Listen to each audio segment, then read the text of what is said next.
Afternoon. Welcome to the mid-month meeting of the Liberty County Board of Commissioners. Good to see everyone. I apologize. I was with Commissioner Jones yesterday. We talked about pink, and I forgot to put the pink on. So I have to make up for that before the month is out. I remember it, Mr. Chairman. I just brought this pink. We certainly celebrate with you in that effort. Mr. Brown, has the meeting been properly advertised? It has, yes. Thank you, sir. At this time, we ask Mr. Mosley, he will come and lead us in our invocation and our pledge. Please stand for the invocation and the pledge led by our Assistant County Administrator, Mr. Joseph Mosley. Mr. Chairman, we have a distinguished clergywoman in here, and I would love to defer to Dr. Nancy Franklin. Defer to her. We will receive it. If she will receive it, we will receive it.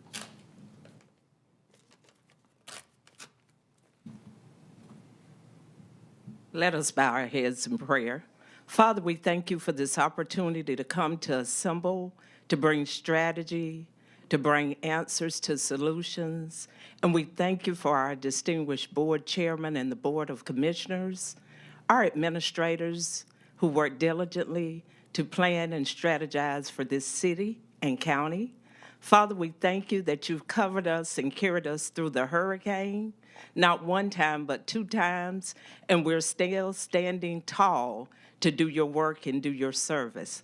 Father, continue to bless each one here, God, as we go forward to do your work and your will. In Jesus' name, amen. Amen. I pledge allegiance to the flag of the United States of America and to the republic for which it stands, one nation, under God, indivisible, with liberty and justice for all.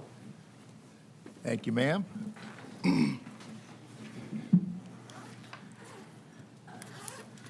Proclamations.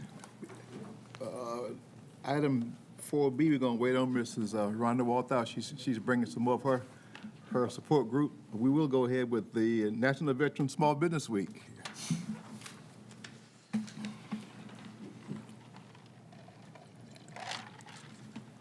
Good evening, Mr. Chairman and Commissioners. Evening. I'm here on behalf of the Liberty County Chamber of Commerce, where we would love to show our appreciation and support for veteran-owned small businesses. We know we're a little bit ahead of the curve, but we wanted to make sure we had this proclamation out ahead of time.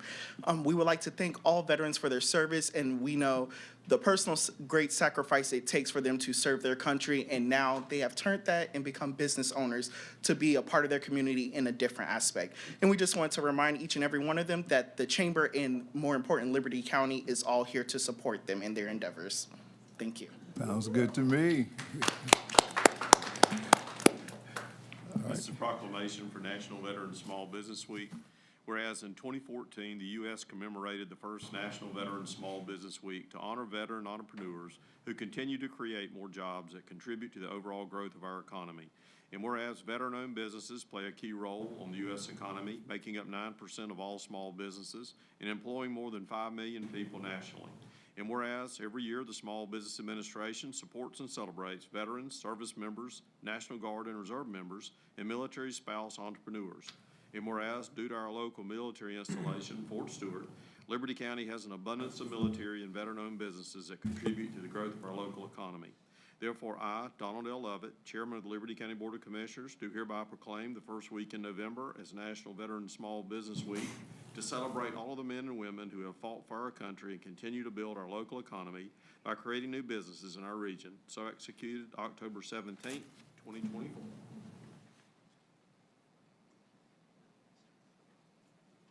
Veterans want to be in the photo? Yep.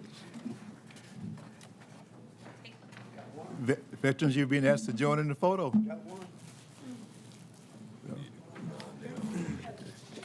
Yes. I know, you don't want to break the camera.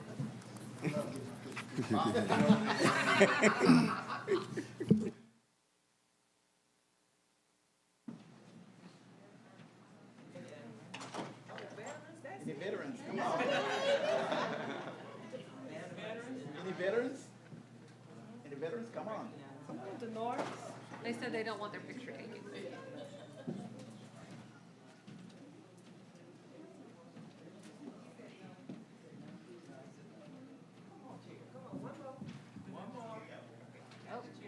chairman's gonna come. Chairman emeritus.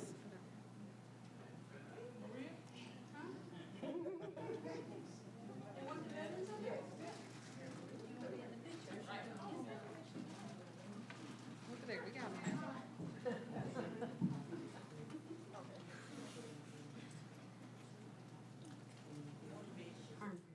All right, y'all.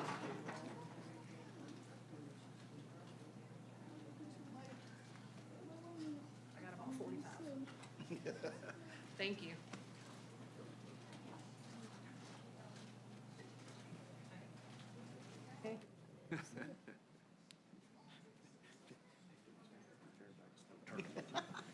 Turn about face.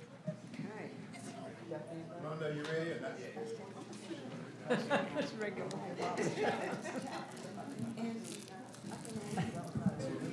Election Workers Week, Ms. Rhonda, you are your spokesperson for coming just to introduce the.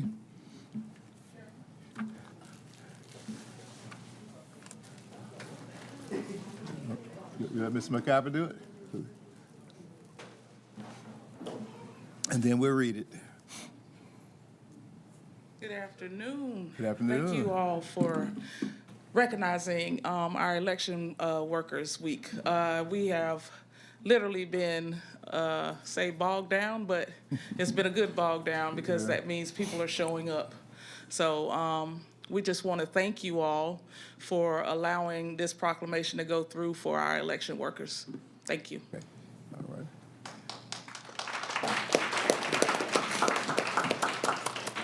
This is a proclamation for Election Workers Week. Whereas we have thousands of dedicated Georgians working endlessly to ensure that fair and free elections are carried out safely, securely, and without intimidation for the well-being of our citizens, communities, state, and country.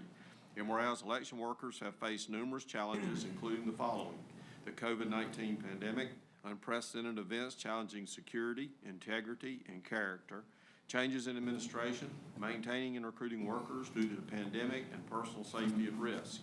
And whereas election workers have implemented creative and innovative applications in training and recruiting personnel, educating the public in voter registration drives to include local high schools, senior centers, military bases, health departments, social services, churches, radio, television, social media, embrace new technology in polling place setup and service flow to ensure voters have safe and secure access and effortless experiences when voting, have become catalysts to change the trajectory, image, and idea that one person's vote doesn't count. Stress the importance of your vote is your voice. Ensure the military bridge the significance of how they're voting is an integrated part of selecting their local, state, and the president, who serves as their commander-in-chief. Establish covenantal assignment with other departments, EMS, fire, police, health, cooperative extension, human resources, Chamber of Commerce, for training and resource and referral. And whereas Election Workers Week allows Liberty County citizens to honor election workers for their commitment to promoting voter engagement, participation, protection, provision, and voters having the information they need and ensuring every ballot is counted. They never fail to display courage, flexibility, resilience, and dedication to facilitating safe, secure, and successful elections. And whereas today, Liberty County joins all Georgians in expressing our sincere appreciation and gratitude for election administrators, governing boards, poll workers, trainers, and information technologists who work tirelessly to protect the integrity of our electoral system and conduct fair and safe elections. Now, therefore, I, Donald L. Lovett, Chairman of the Liberty County Board of Commissioners, do proclaim November 1st through the 8th, 2024 as Election Workers Appreciation Week throughout Liberty County and commend this observance to all our county residents. Thank you all so much. I couldn't do it without my team, and I definitely couldn't do it without you all helping me and assisting in trying to make elections better for everyone. If your team will come to the podium, we'll do a photo op. Whole team.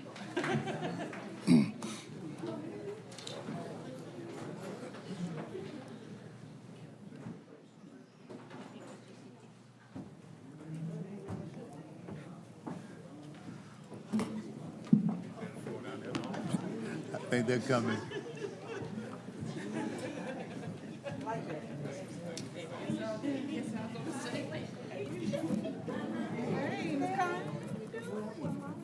Trying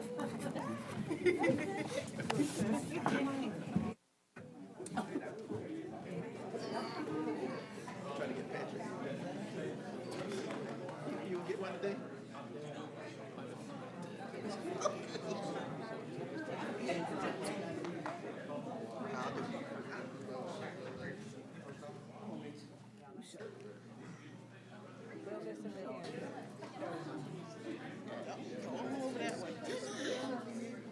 Wait a minute, what are you doing?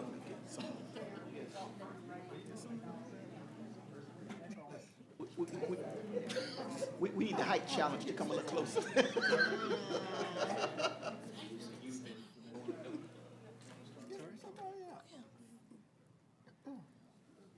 We trying to get some of the shorter ones to come a little further. Will you send those pictures to me? Thank you. Okay.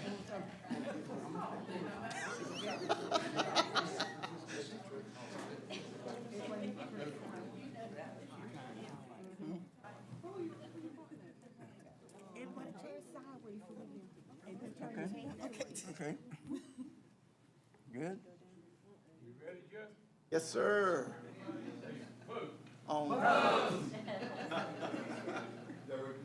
Can we get that again? 1, 2, 3.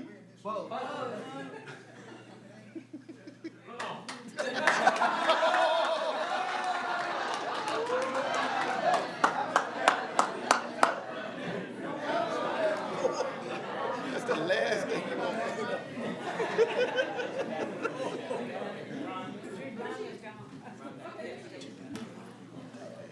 Really? Okay.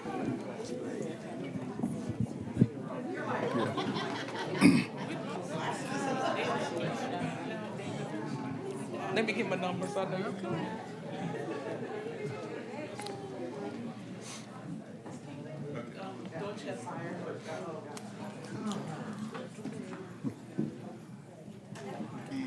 I asked Ms. Rhonda to come back to the podium. Chair McCabe, you might want to come with the two. You just stand by. On last evening, there was a, did we miss some? Oh, That's my midway team. They were trying.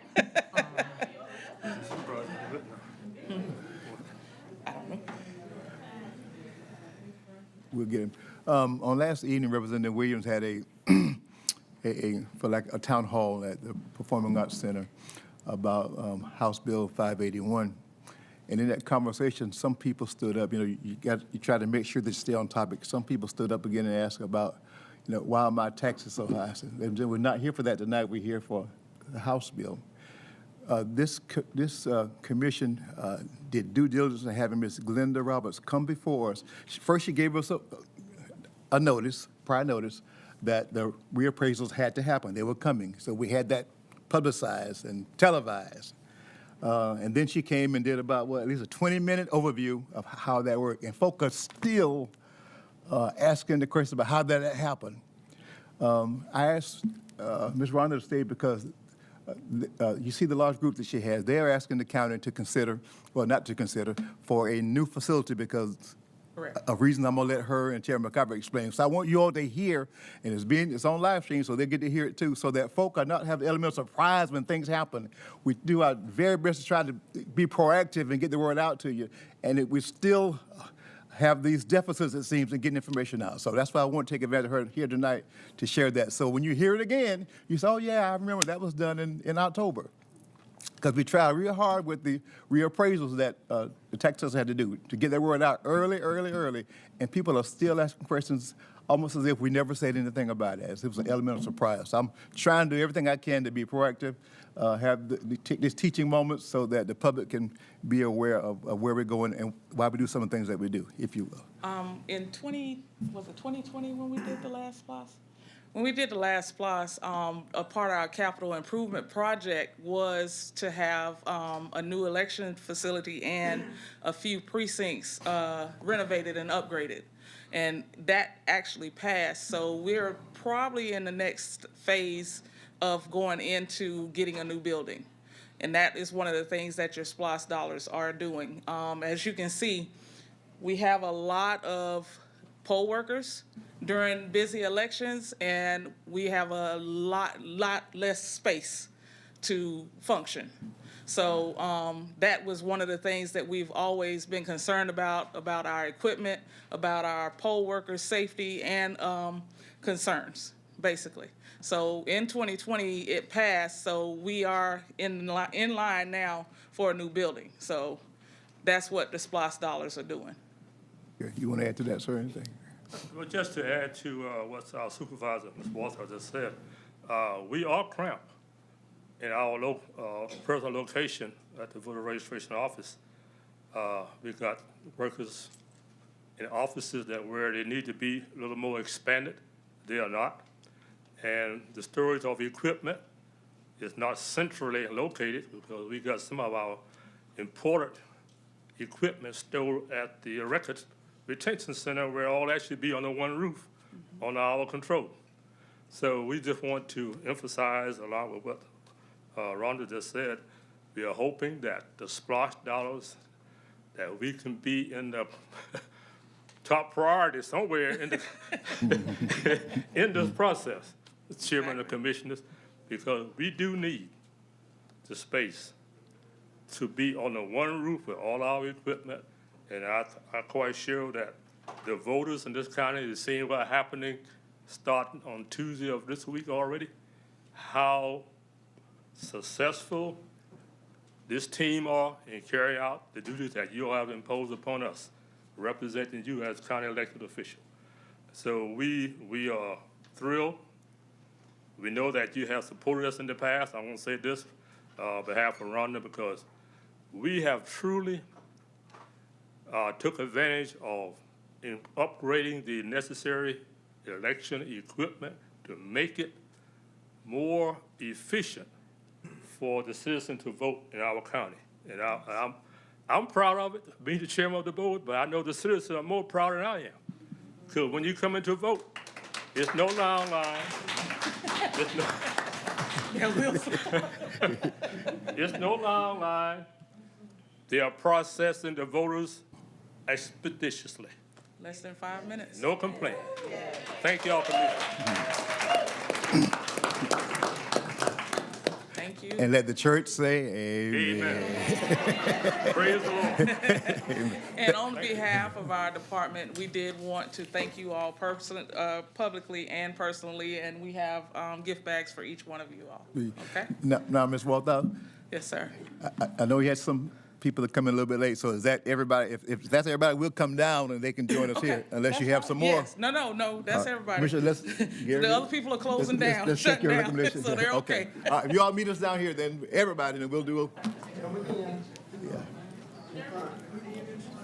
Since this is y'all's week.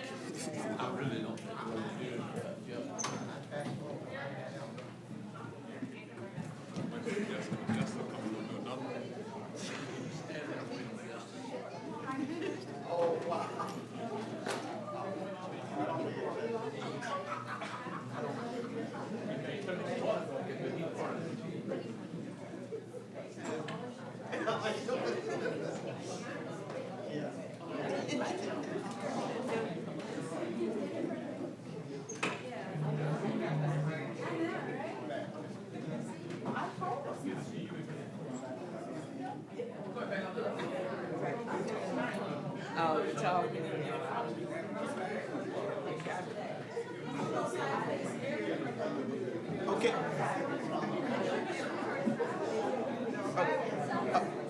Okay, we need the vertically challenged to come forward now.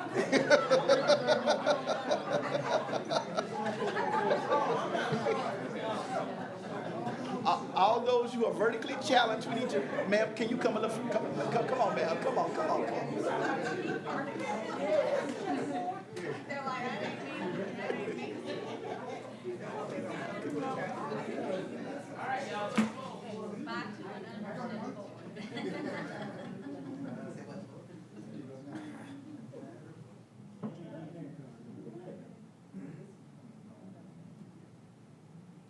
One, two, three.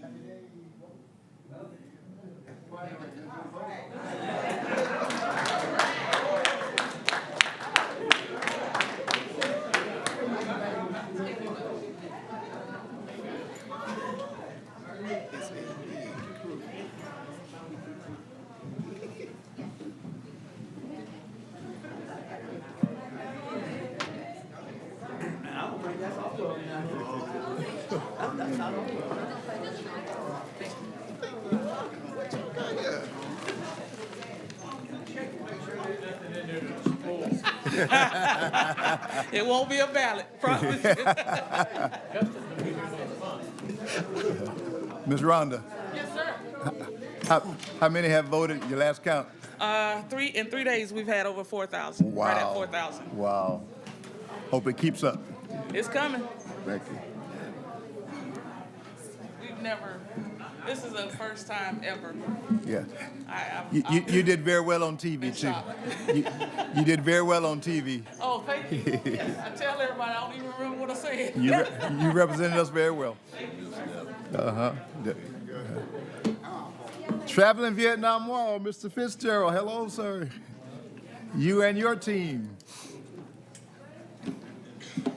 Got Mr. Bruce out there. I'm just bringing a couple of my partners and However you. criminals with me. First of all, I'm Dennis Fitzgerald. I'm the president of Vietnam Veterans Chapter 789 here in Liberty County. With me, I have Paul Spence, who is the past chapter president, and our chaplain, got to have one of them all the time, Ron Bogart. Next Tuesday becomes an exciting day in the history of Liberty County again. We are bringing Vietnam Veterans Memorial Foundation's The Wall That Heals to Liberty County. This wall is unique, and this exhibit is unique because it comes in two parts. The replica of the wall that's up in D.C., and a 55-foot educational trailer that you have to see in order to understand what Vietnam veterans went through, and not just the Vietnam veterans, but their families and the loved ones at home. Starting Tuesday at 12 o'clock, a bunch of us will be meeting down at Harley-Davidson in Savannah, where we'll pick up the wall and escort it up 17 through Richmond Hill, Midway, Riceboro, hanging a right on E.B. Cooper, coming up to Walterville, where we take another right and come down 84, down to Bryan Commons. We're going to get to Bryan Commons around 2:30, 3 o'clock at the latest. At this time, I would love to have a few people, a few commissioners, Marion and a few, to say, hey, thanks to the riders and the other ones that escort the wall. Now comes the fun. Wednesday morning, 8 o'clock sharp, we will be setting up the wall. It will take 35 to 45 able-bodied men and women. So in that regards, Fort Stewart has promised me 30, Kemptall, SNF, another 15, and the Youth Challenge has given us another 15. So we'll have the bodies, but we still need more bodies to help put this up, to make it go smooth, so come 2 o'clock Wednesday afternoon, the wall will be ready for operation. Wednesday afternoon, about 6 o'clock, we'll have an orientation from the VVMF staff to tell the volunteers, here's your job, and let's go to work. From that time on, until Sunday afternoon at 2 o'clock, the wall will be open 24/7. So you can see, we need a lot of volunteers. Yeah, I always look towards him because he gives me enough on it. But we're looking to have it. We have some tour groups, some tours coming in. We tried to get the schools to come out, but for some reason they gave us a hard time. So if you know any school teachers, be a great time for them to bring their classes out and see what Vietnam veterans went through. Thursday night, Commissioner and the rest of the commissioners, please come on out, because I already have you on the program as a guest speaker Thursday night. This is where the City of Hinesville and Liberty County get to thank everybody for what they're doing on the wall. Friday night at 7 o'clock, we will have our welcome home ceremony. This is where we will welcome home not only Vietnam veterans, the families, numerous Gold Star families, but the families of the 4 from Liberty County that are on the wall. Now, Riceboro has 3 of those folks. So please, we'd like to see you out there Friday night. Saturday night at 7 o'clock is another special event. It's our candlelight / Agent Orange ceremony. Now, as we all know, and if you don't, all of us Vietnam veterans, we're still suffering from Agent Orange.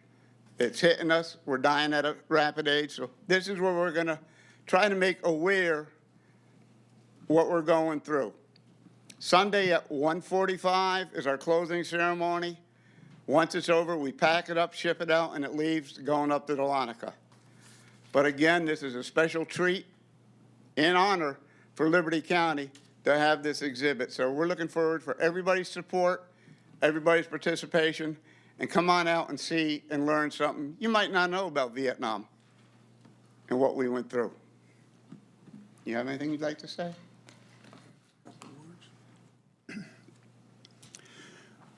We are Vietnam veterans, and at one time, Vietnam left a bad taste in my mouth. What took that away is the wall that heals. This is my 4th trip doing this particular wall, the replica. I've been to the one in Washington, D.C., and it does heal. When you have friends on that wall, it's very, very hard to walk up to the wall. I think the people that don't know about Vietnam and what we went through are the ones we're trying to reach. And at my age, I look back and I taught some courses out at Liberty High School, and they knew nothing about Vietnam. So we got to make our people aware because it affected everybody. Believe me, Vietnam affected everybody. The wall will help us to heal. When we rally up there, we got quite a good sized group coming in, but it's going to be a very enjoyable and I think beautiful ride. So I'm just kind of inviting you all, if anybody has a two-wheeler or trike, I ride a trike, so I don't trust myself on 2 wheels anymore. Thank you very much. Thank you. Again, please come out. If you want to get on one of the other ceremonies, just let me know ahead of time. If you do come out, we're going to ask you to stop by our operations tent because whenever we have a VIP or media, they have to go through me and I have to introduce them to the VVMF personnel Vic. So please come out and join us. Looking forward to seeing you, and thank you. Thank you. Thank you for your hard work to make sure this comes to our community. We're Liberty County proud that it's coming here. Thank you for your work, and thank you for your service, everybody. All right, Liberty Regional Medical Center, Ms. Mims. Good evening. Good evening. Thank you. I've been here before, and I usually start off by saying most of the time you don't wake up in the morning and say, wow, I wonder what the hospital's doing. But I will tell you, you never know when you're going to be a patient. So I've been on the other side, not delivering care, but actually receiving care. My goodness. So you would think at my age I'd know how to walk in the rain, walking my 88-pound golden doodle, and I would pick up my foot above the curb. But that did not occur fast enough, and that doodle shot off like a rocket and flew me with her. And my fractured shoulder and elbow and 3 ribs are a result of that. My goodness. So you just never know when you need health care, right? That's right. That's right. So I'm not going to spend tons of time on some old information because I think most everybody knows that. I really just want to update of what are most recent for your benefit.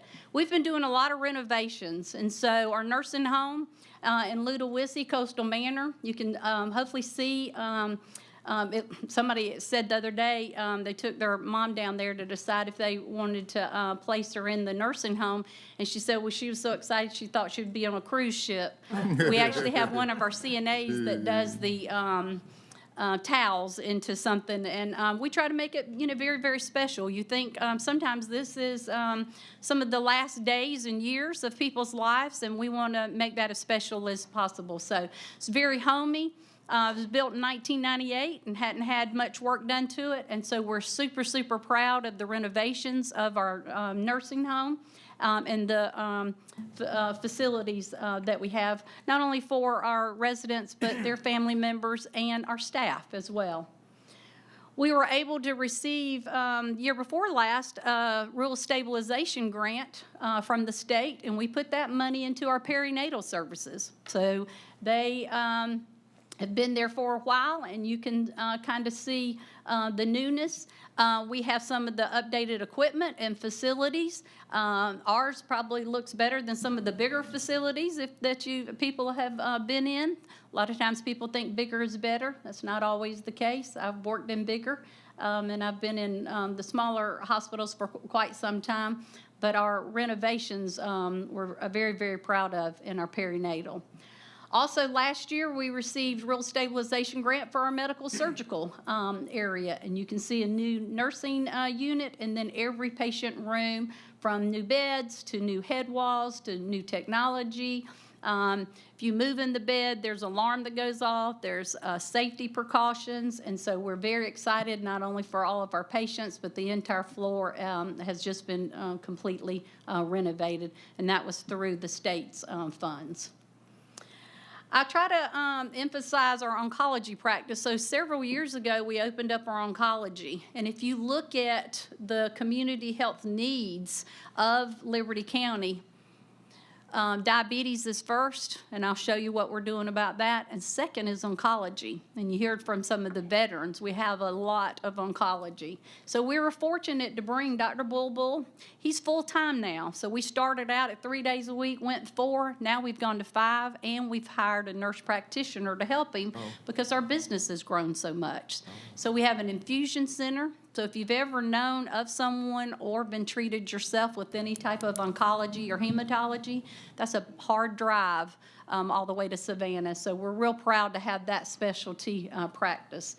The other one is cardiology. We have a lot of cardiology disease. Everybody likes fried, this and that, and it doesn't help us all. But we have cardiology, and so Dr. Elkins right on 84, and you can see the building that we have, and we're there 5 days a week as well.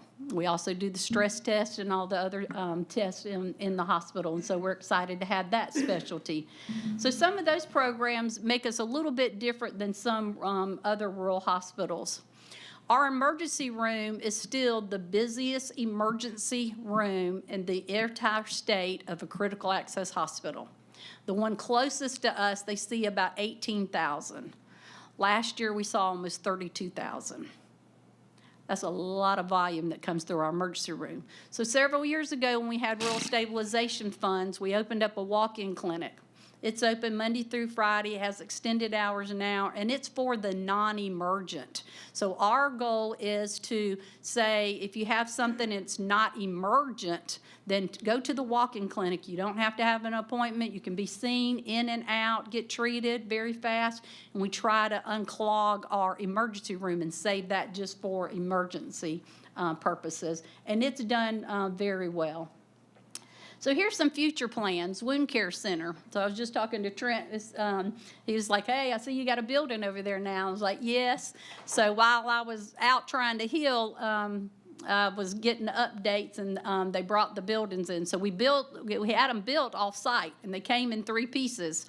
And then I got a text, and my husband said, you need to read this text. And I was like, well, what? And he said, well, it says your buildings have what did he call it now? What is it, Trent, whenever the buildings come together? Anyway, huh? Anyway, I read it and I was like, I know. I said, well, maybe that's why I'm on medical leave and not at the hospital. But anyway, so the 3 then became 1, and we have the building, and we are going to have a wound care center. And so now people with diabetes, it'll be tremendous for any of the wounds. A lot of people that go to nursing homes have wounds. And we have a lot of diabetes that are not treated. We know we have unnecessary, sometimes surgeries of people losing fingers or toes because their wounds don't heal. And they're having big debridements of where it makes them unstable to walk. We will now have a wound care center. It'll open probably late November or December, and we will have a full-time physician, a certified wound care specialist, and a nurse that's certified. We will have a diver. We will have a diver for 2 wound care hyperbaric chambers. So we'll have the full array for a diabetic center here. So we're very, very excited to have that new addition. The other, right across the street from that, is a call house. So today, we have physicians that come from Macon, Albany, Chicago, Savannah, a couple in Hinesville, but they come from all over to take care of some of our product lines. Today, we pay for them to stay in a hotel room. So you add up at least 2 doctors every day for a hotel room, that gets expensive. So we had the bright idea and said, hey, we got this land over here. What if we put a call house, we put you on our property, and we build this building, and you're real, real close to the hospital, because they have to be there 24/7 and with sleep. And there's a little kitchenette there, but it's very, very comfortable, and we'll own it, and we'll get rid of that expense for the hotel. Number one, they'll be closer to the hospital. They'll be right there on campus. Number 2, they'll be a little bit more comfortable, and it's a huge cost savings. And so that should open. We just got the certificate of occupancy the other day. That'll open up in the next couple of weeks when we get some little housekeeping items. The other future plans, everybody's like, well, just because you broke yourself, now you want orthopedics. But that is the case. But anyway, we do have a lot of orthopedics, and we have a lot of transfers that we have to take out of the county for orthopedics. And so we have talked to a physician. He's actually the one treating me now. He's very, very excited to come to Liberty County. He is overwhelmed in Bryan County and can't get people in, so ends up taking them to Savannah. And everybody says, well, why can't I go to Hinesville? So hopefully starting January, we'll have a physician that'll do orthopedics, and he'll do his orthopedic surgeries at our facility as well. The other is glaucoma surgery. So we've not been able to do glaucoma surgery. We do cataracts, and we do those several times. We'll do 24, eyes on Thursday. But we haven't been able to do glaucoma. But in the next 4 to 6 weeks, we'll start doing glaucoma surgery as well. So that's additional service. And then the other future plans is in November, we will be sited on site. A team will come in and they will evaluate our emergency department for a trauma designation. So they are encouraging all rural areas to receive some type of trauma dedication. You receive education from the state. There are some funds that you get, but because we have the most volume in the state is saying, y'all have got to get a trauma designation, because that way we will get some extra resources from the state to help us take care of all of this volume that we have. It'll be a lot of education. It'll be a lot of extra resources for us, and so it'll just be better service for our community. So we should be able to receive that hopefully in November when the state comes and reviews us. Some major accomplishments of Best of Liberty. We had our OB program. We're still one of 2 critical access hospitals in the state of Georgia that deliver babies, and we get Best of Liberty. I'm going to show you a video in a little bit of that, because Georgia is still 49th worst state out of 50 for maternal mortality. 49th out of 50 states. The state spends millions on maternal mortality, and they've not been able to improve it. So we have submitted a proposal to the governor by their request to say, what are y'all doing with your program? And we're asking him to help us with this program because we don't get reimbursement. But I'm telling you, and you'll see in the video, we are saving some moms' lives. The next one, the video actually won the bronze medal in advocacy and causes category at the Telly Awards. The Georgia Hospital Association gave us a safety award, and then our perinatal program got the Galaxy Award for our maternal point of care, and then we won 2 Alpha Awards in maternal cardiac hypertension. Financial comparison, so here's a little bit of indigent care. And so if you look at indigent care from 21, 22, 23, and 24, that's our year-to-date number, bad debt, and then our debt service. So it looks like it's, grows each year. This is, year-to-date, so we still have some months to finish our 24. So our year end is end of November, and so, we might be a little less. It looks like our indigent care, goes up, and our bad debt, is going down. So that's probably a good thing. Challenges, everybody has challenges. The new freestanding emergency department that'll probably, the legislative pass that will probably be put up in Bryan County, which will be one exit from our Midway Clinic, will probably take a lot of business from us for the emergency. That's where all of our admissions come from, really, is our emergency room. So we'll have to prepare for that. We continue to hold psych patients. The state is still not have their plan implemented of what to do. The other day we had 8. So we have 18 rooms, and 8 of the rooms were filled with a psych patient, which we have no services for them, so we can't really treat them. We're not certified. We don't have those types of services, and all we do is just hold and wait until someone else will accept them. We've had one person that was there for 14 days. 14 days, 24/7, and we have to have a person watching them 24/7. It's very, very expensive. The other is transfer. So with the amount of volume that we have in our emergency room, we have over 100 transfers every month that we're taking to other facilities for higher level of care. Behavioral health need and funding is still out there. We have a lot of behavioral health need. So I know our county-wide planning session, and so a lot of times we have some talk of that. And so, we'll see, really where that goes.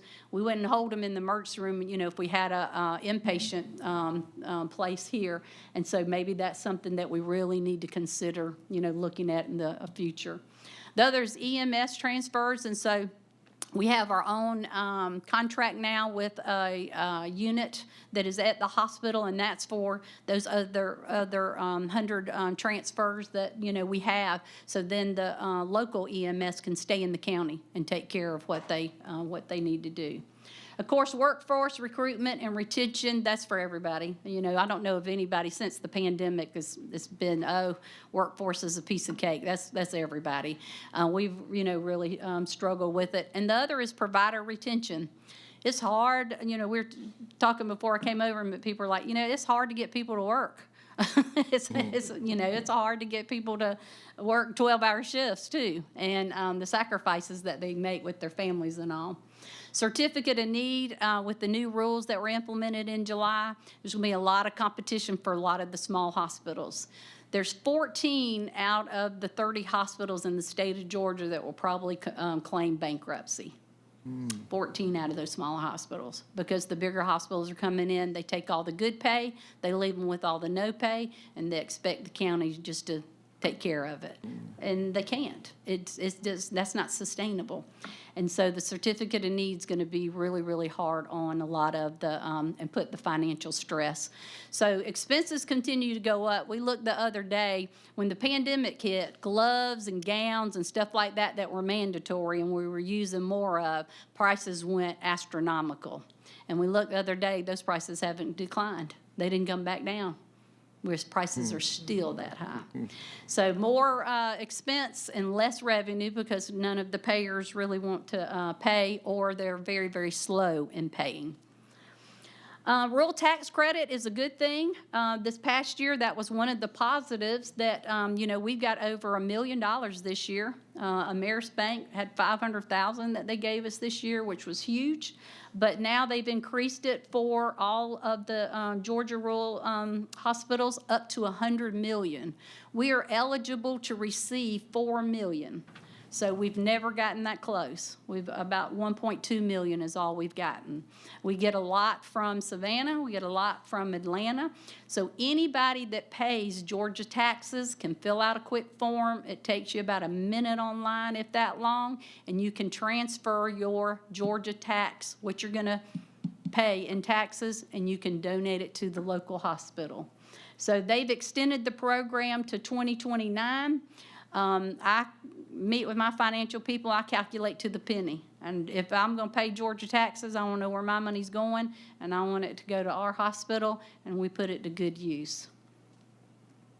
And that's the georgiaheart.org that you can choose Liberty Regional, because those other hospitals don't need it as bad as we do. All right, Mom's Heart Matters. Here's a quick video that I think you'll be proud of.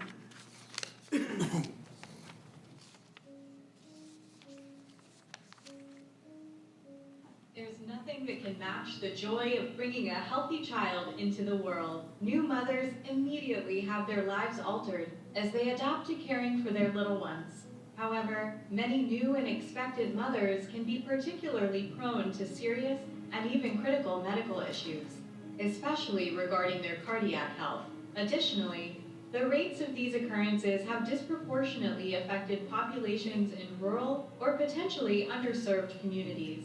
In a time period where the child's health has historically been prioritized, many realize there needs to be a concerted emphasis on the well-being of mom. Some of the things that happen immediately postpartum while you're in the hospital is usually related to bleeding issues or postpartum hemorrhage. Those are the ones that we see, we can address. The other ones that sometimes are a little bit more delayed in terms of presentation are related to the heart. That can show up in several ways in terms of preeclampsia, or if they've had chronic blood pressure issues, they can worsen and become concerning. And then cardiovascular issues, either they're pre-existing or they suddenly appear after delivery. Women have a whole host of issues that they deal with during their pregnancy and right after pregnancy. Peripartum cardiomyopathy is actually a big one. That's when your heart muscle actually weakens, it gets a little dilated, and instead of pumping like a strong pump, pumps very weakly like a big sac. A lot of these issues are genetic. There's certain populations that have some predispositions to it. Another issue that's a big one is hypertension during pregnancy. Preeclampsia, which is kind of an extreme case of that during pregnancy. During the pregnancy and right after the pregnancy, that can cause a lot of complications, including loss of the baby and loss of life for the mother. The statistics show that people in rural areas are poorer, sicker. They do not have the resources of all the specialties that some of the larger areas have. So a lot of times the lack of resources in those areas for specialty care is not provided. I already had high blood pressure prior to being pregnant. It was all managed well after my pregnancy, but 1 week after delivery, I started noticing changes in my body. I had difficulty sleeping, I couldn't lay down flat, and I had some fluid retention. My blood pressure was normal up until that point, and I remember my brother coming to visit with me, and he said that he noticed how swollen I was, even my nose, but I hadn't even really paid attention. I just knew that I was so tired that I couldn't hold my own son. And that evening I checked my blood pressure and it was high. So I went to the ER and the doctor did a chest x-ray and found fluid on my heart. The next morning the doctor told me that I was diagnosed with postpartum heart failure. And that was difficult to hear since I'd just given birth to my first son and I had to leave my home. That day, the cardiac nurse came and approached me about the Mom's Heart Matters program, and I was enrolled into the program prior to being discharged from the hospital. And with that program's guidance, I was able to create a better lifestyle for myself to minimize future damage. The Mom's Heart Matters program, supported in Hinesville, Georgia by the Liberty Regional Medical Center, is a new creative solution to help curb postpartum medical problems in new mothers and was designed to save lives. Depending what people have in terms of access to care, it differs in different communities. There's also the feeling that if they're in a rural community, maybe the quality of care may not be the same, and so they may not want to stay at home and do that. But I think with time and with programs like Mom's Heart Matters, we can demonstrate that the circle of care and the network that we can provide really is not just about the pregnancy, but what happens afterwards. And one of the really cool things about Moms Heart Matters is our program and our monitoring and our resources don't stop at the end of the 6-week period. It doesn't stop at the end of 3 months. We actually are following our moms for the entire year. The biggest misconception is once the baby is delivered, all is well. That actually is one of the most dangerous times for the mother and her heart right after the baby is delivered. The challenge here is to educate people that you got to take care of yourself. We have individual stories and data that suggests we're helping save moms' lives. And I think as people see that, there's going to be more buy-in with other physicians, other doctors, other nurses. What we have here that's really beautiful is a lot of commitment and a lot of energy that care a lot about this program. I'll go in there and I'll explain the program and how important it is for med management and med compliance, taking their medicine when they're supposed to, and we'll discuss the side effects. And if you don't take care of yourself like you're supposed to, what the consequences could be, since they do have preeclampsia and high blood pressures, the effects that could have on their bodies and their lifestyle if they did not take medicines and be compliant, how important it is for them to do that. And we'll go through education, do their enrollment, we give them their blood pressure cuff, and those cuffs, as long as they have cell service, then we can see their blood pressure anywhere they are 24/7. We download the app to their phone with them. We go through how to take their pressure with the cuff. They take it in front of us, so they demonstrate how to use it. And then we make sure that they can see it on their phone. We've actually seen the results and have had several patients say, I believe you saved my life. And we know that we've made a difference, that their cardiovascular disease has been maintained, if not prevented. And that's really our overall goal, is to make a difference in a patient's life. To learn more about Liberty Regional Medical Center and for information on the Moms Heart Matters program, visit online. And that is us. So we are collecting data. We have sent it and made several presentations to our state legislators. I've sent the proposal in August to the governor. Our goal is that we'll have enough data to show that we are making a difference and that this should be considered best practice to follow these moms for a year and to then change the maternal mortality rate in the entire state of Georgia. Any questions? Got one. Mm-hmm. Your EMS, you say that you have a contract with Excelsior Ambulance Services. but we still uses Liberty service sometime for transfer? Because I see them on the road going to Savannah. A lot of times, well, let me not say a lot because I don't know the exact numbers. Sometimes depending on if the patient's preference is, I've got a cardiologist and this is a cardiology, so I want to go to Savannah where my doctor is, might be it. If they're in when they do the assessment, if they know it's a higher level of care, that if they take it to us, they're going to probably be transferred. If they're on that end, it's faster to get them to that hospital than us. So majority, do they still do some for us? If we get in a bind, absolutely. We call to say, are you available? If they're available, absolutely. If not, then we'll go just like, we would do, if we didn't have enough ambulances, then you call another county and ask. But yeah, we work together really well. Okay. But the goal is, they're not totally out of it. Okay. Absolutely not. We're doing. I was wondering, I see them on the road. What are they going to get something from Burger King? Right, no, absolutely not. I'm sure they've got somebody in the road, in the back that needs something greater than we have here and doing the right thing for the patient. Okay. Yes, sir. Question.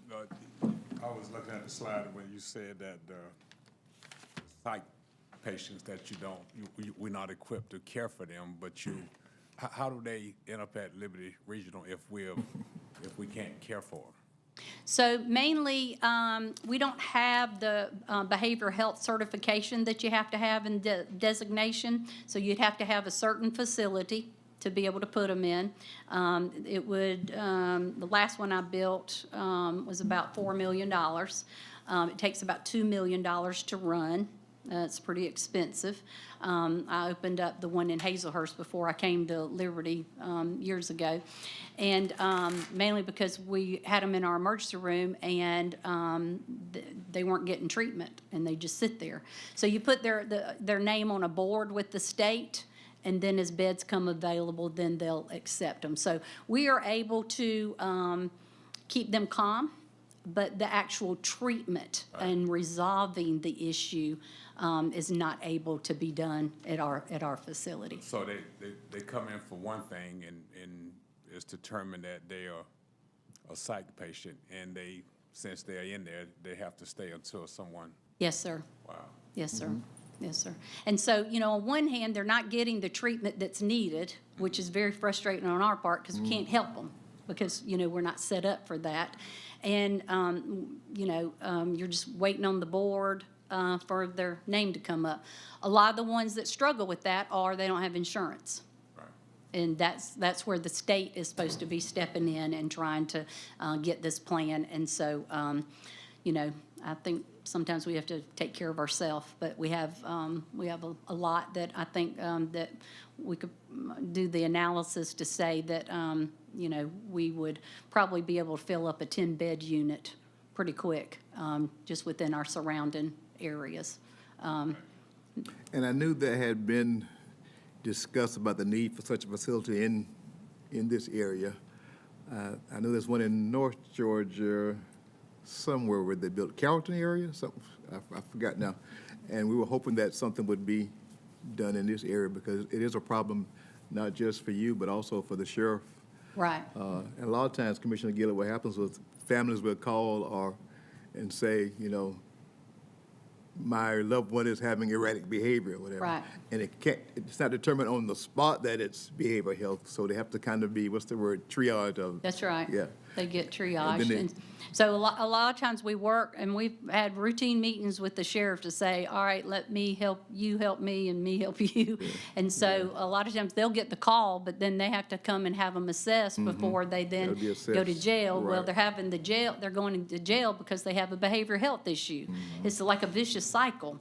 And our jail's filling up. Well, they're not going to get treatment in jail. That's, so we're not fixing, we're not solving the problem. We're just kind of pushing it around a little bit. The assessment has to be done at a medical facility. Then you determine this person needs. Correct. Then they get on the waiting list, and that could be. It could be days. In the hospital. Yes. or waiting in And the you have those frequent flyers. I mean, when I make rounds, it's like, well, hello. I mean, when they call me by name, I call them by name. And the catch-22 is. They're pretty often. It could be a frequent flyer with behavioral health, but they could also have something medical, and you don't want to take a chance of missing the medical Correct. diagnosis. Just thinking, oh, we're a frequent flyer, we know them. No. Right. You got to make sure that it's. Right, and the rules and regulations, you have to document every 10 minutes. Oh, yeah. So every 10 minutes on the individual. It's very, very expensive care, and of course, there's no reimbursement for it. And they're holding up a bed that somebody that really has an emergency needs to get in, get treated, and move out. So a lot of times when people are like, hey, I've been waiting for a while, well, 8 of the 18 beds are full of psych, and you can't use them for anything else. So that is the opportunity of the future But I to, think you would agree, though, that there is Speaker Burns. yes, John Burns. Yeah. Yes. He's certainly on board with. Yes, and with the past speaker, Ralston, they have, a lot of behavioral health initiatives and all. And so we've talked to them to say, we can do the same building that most people do for a 10-bed unit. We've actually identified the space that would attach to the hospital because you wouldn't want to duplicate, dietary, laundry, and some of those things. But it's all about funds. We need $4 million and then $2 million to run it. We'd probably fill it up. So I'm sorry, go ahead.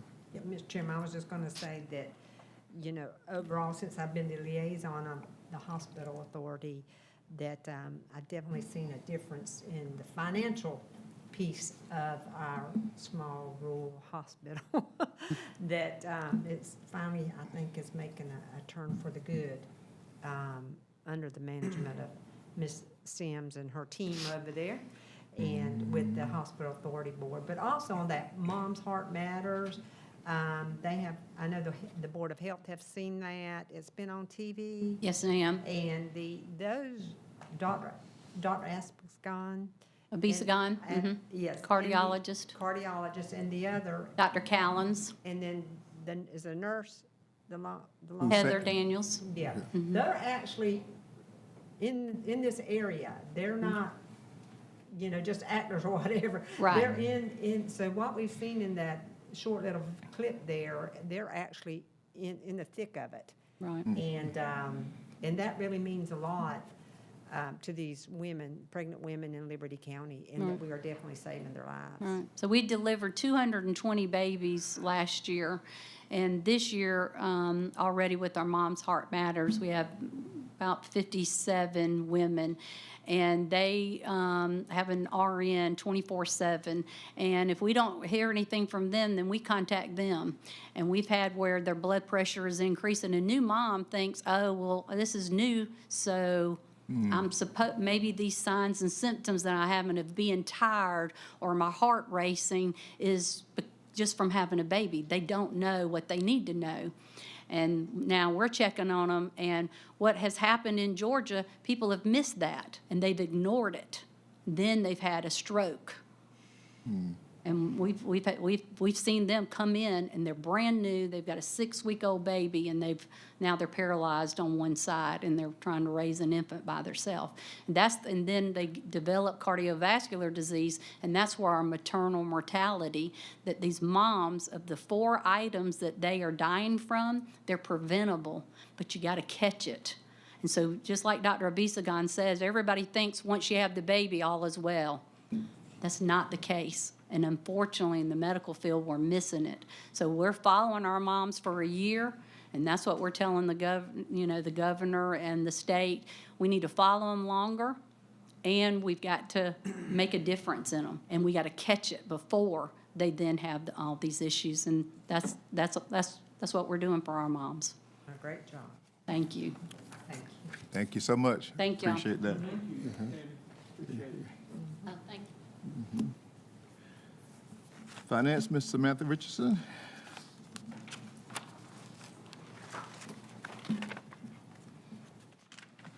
Good evening, everyone. Hello. I am here tonight to report on our August 2024 financial statements.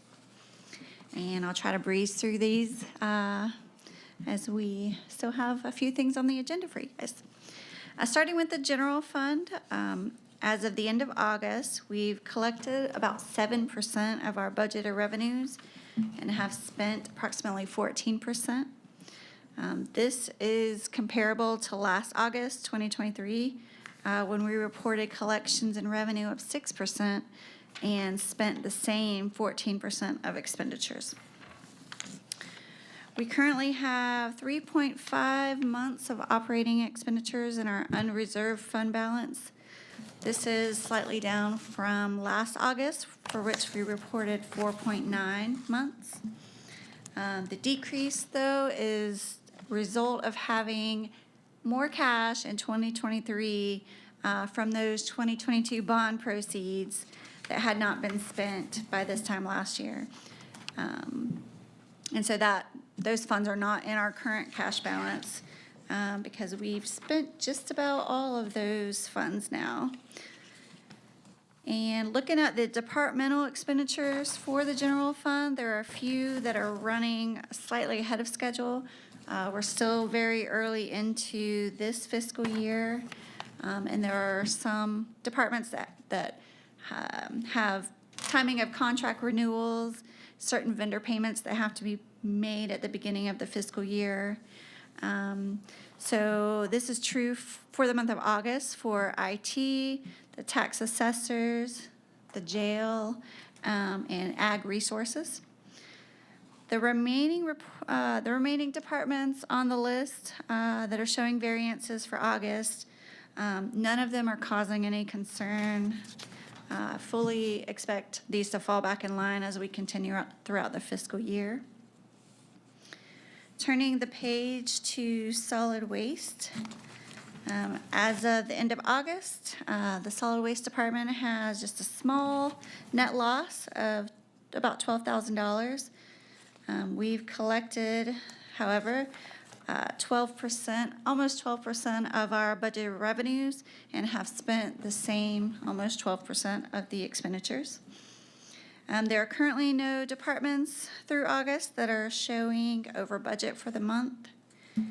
Additionally, the same is true on the next page for our special revenue funds. For the month of August, none are currently showing an unfavorable variance. And moving on to the SPLOS reports. So we had another great month for both sales tax 7 and T-SPLOS. Our sales tax 7 revenue for August was about 1.2 million, and it is one of our highest collection months to date. Over the life of this SPLOS, we've collected 17.8 million. And for T-SPLOS, we collected 1,025,000 for the month of August, for a grand total of 44.4 million since T-SPLOS began. And we currently spend about half of that at 20.7 million on our T-SPLOS projects. This concludes my August report, but I did want to let you know that I gave each of you another handout for some information that had been requested previously for a couple of our municipalities and the balances as of today on some of their accounts receivable. So there should be a separate page for you guys. But I'll be happy to answer any questions that you have. Sure. Who's first? Yeah, Go ahead, Commissioner Gill. I was looking at, on the T-Splosh, I was at the city council meeting today and talking about the Olive Street sidewalk project. And, I'll say here that, did anybody else, obligate any funds toward that project for, Councilman Nelson's district? Me and you talked about it. Yeah, I'm just saying that I'm the only one, listed on the footnote down there. Well, I mean, I'll take credit with you if you want. It ain't credit we need right now, it's cash. Yeah, that's part of that other side of that road's mine. Yeah. Well, yeah. Did anybody else that y'all know of, Joey, Chairman? is that, can we, I'll match. Yeah, I mean, you can reverse that. We can take that and take part from wherever. Yeah, I'll get with you, Dave. The bid came out today, for the projects. I'll see what, and I'll get I thought we talked about that. I thought we did too. Just let us know what y'all, yeah. Okay. Absolutely. Yes, absolutely. I will update that. We'll get back with you. That's also, Commissioner Frazier's, district. Part of that Olive Street is, I think, from railroad track down to Madison. I think it's here. But we'll submit maybe. Okay. Include him in the conversation. Yes, sir. Chair, Mr. Brown, Mr. Mosley, this has been one of my sore eyes for a while. And we're looking at close to $500,000 that's due to the county from these two municipalities. And this has been floating around for a while. I mean, I don't know what the process is, how we go about obtaining this money from these two municipalities, but we need to do something. I checked with one of you all, Mr. Brown, the right arm airfield, that's a newer bill, if you will, so, yeah.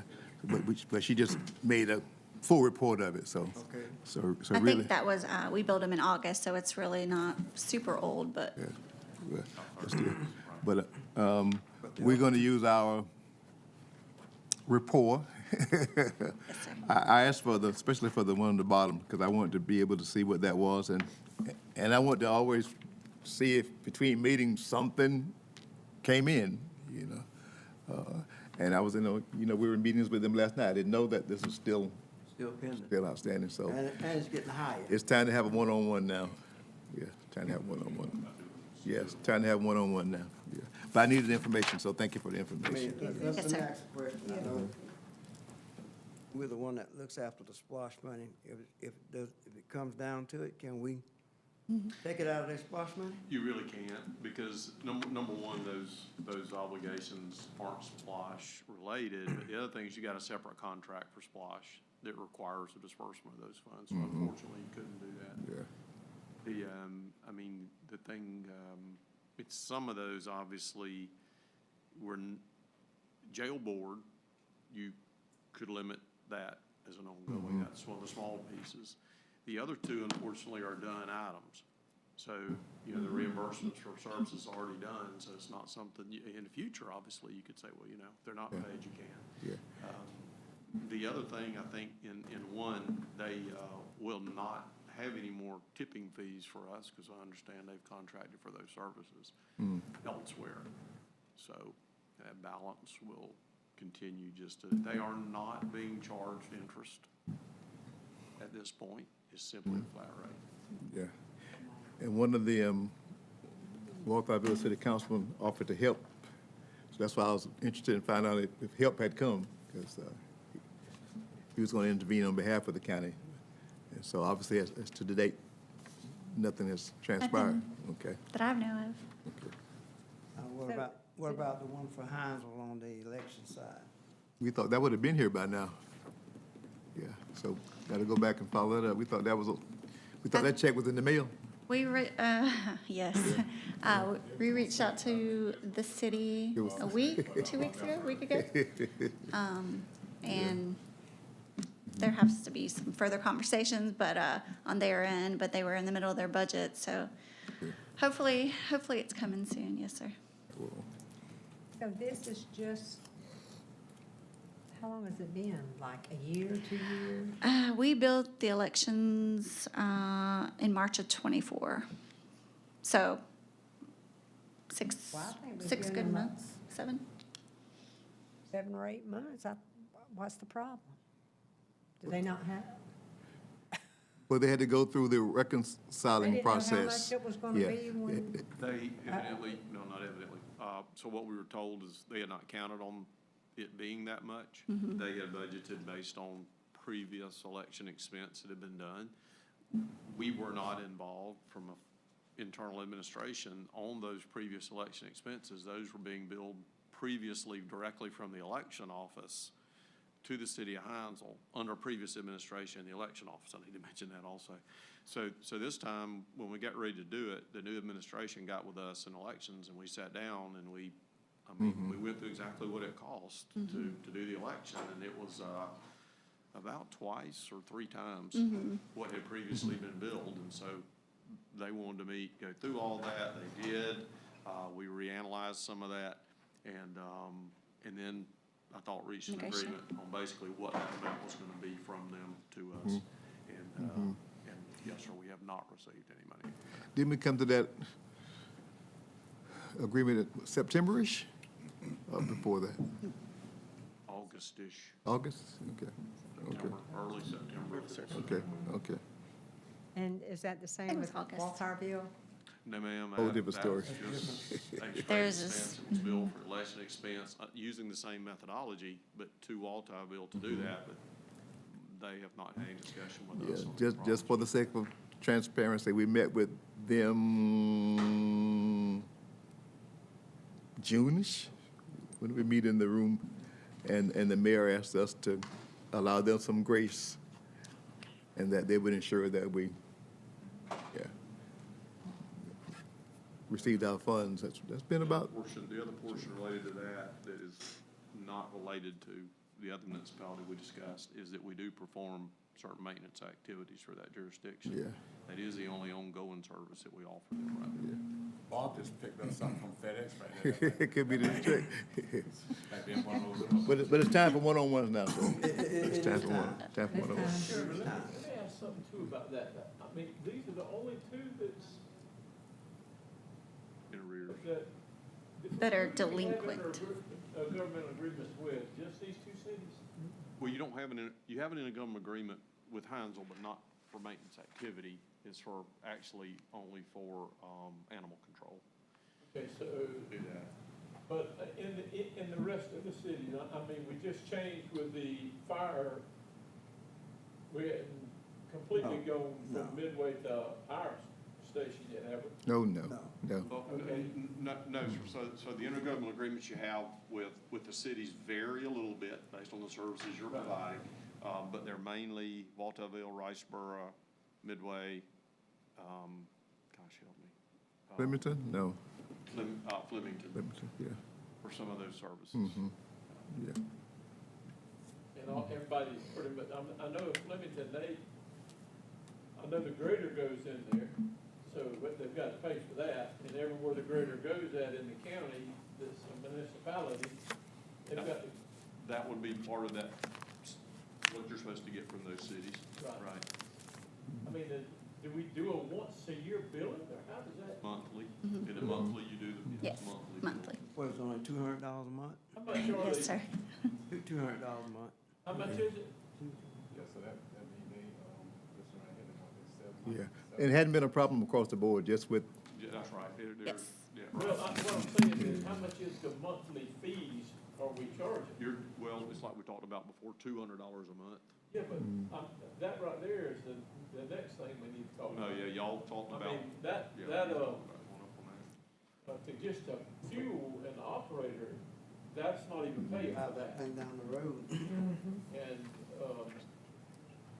I mean, when they gotta go to the coast, or they got to go to the Long County lines, I mean, that, we need to get Clint to bring this up and let us know miles, and, because that's, Right, we've that's done, not changed one bit. no, sir, it's been that same rate for 10 years or more. It's And been there it's, more than 10. it's, roads, it's mosquito control, it's animal control, and it's one more that I'm losing there, but those are all the wrap services for most of those municipalities that were costed out a couple of times over the years, but never amended. yeah. Well, We'd be glad to run them again. We've run them, before. well, I mean, I'm just putting that up for thought, Mr. Chairman. Yeah. I was trying to think, when did we put them on notice? During the loss negotiations, that this was coming We up? did. Yeah. During the Yeah, lawsuit. we put them on notice that this had to change, So, yeah. so obviously. We just it hadn't- Got lost in mail. We just hadn't sat down and done the forgot follow, about yeah, it. yeah. Well, it's just, it's an action that the board, this board would need to take to say, we're gonna Yeah. propose an amendment to this agreement to be X, or we're gonna discontinue the service, and we'll be glad to run those numbers if the board Okay. wants us to. That's on our agenda, that's on our bucket list. Keep us reminded, please. So, All right. wait a minute, Chairman, I want to make sure I understand. On the city of Walthallville, Uh-huh. solid waste, you said that they have a different avenue now? or- But they will have, My understanding is, without, and please let me verify that after the meeting without getting Yeah. in. So, but is that they have, awarded a contract for collection, to a vendor to begin, and I'm not sure when that begin will be, but I'll verify all that. But that vendor will not be bringing, any kind of, refuse to our transfer station. The bill that you see there are tipping fees at the transfer station. Where they brought it, so I'll get with okay. them and Are they continuing to tip? Or has that ceased? answer that again, because I don't know when that contract kicks in, or that has already kicked in. They hadn't already kicked in. Okay. Okay. Well, maybe next month y'all have more answers. Yep, we will. Or we keep asking the same questions. We're not getting nowhere. We talked about that just today. It's fair for, they are taking care of it. We just need direction from the board and the staff. I mean, if the board, you're right, the board would just tell us we want to terminate or what we Yeah, want to do. give us a chance to have them one-on-one first, and then let's see where we are with that, okay? Because we hadn't done that step yet. We, Some of that, should be some, at least 3% interest. yeah, well, we were Sir? being brotherly, is that the word? Trying to be. That should work, yeah. All right. I just know that everybody I owe, I know that I owe. I don't need to remind me. We agree. I don't need one on We don't disagree. We don't disagree. You know, when they used to cut the lights off, that's when you knew you Yeah. paid the bill. I'm real familiar with that. Yes, sir. All right. No questions? We hear you. We hear you. Okay. Thank you, Mr. Samantha. Thank you. Yeah. Engineering, Mr. Long. I got 9 questions.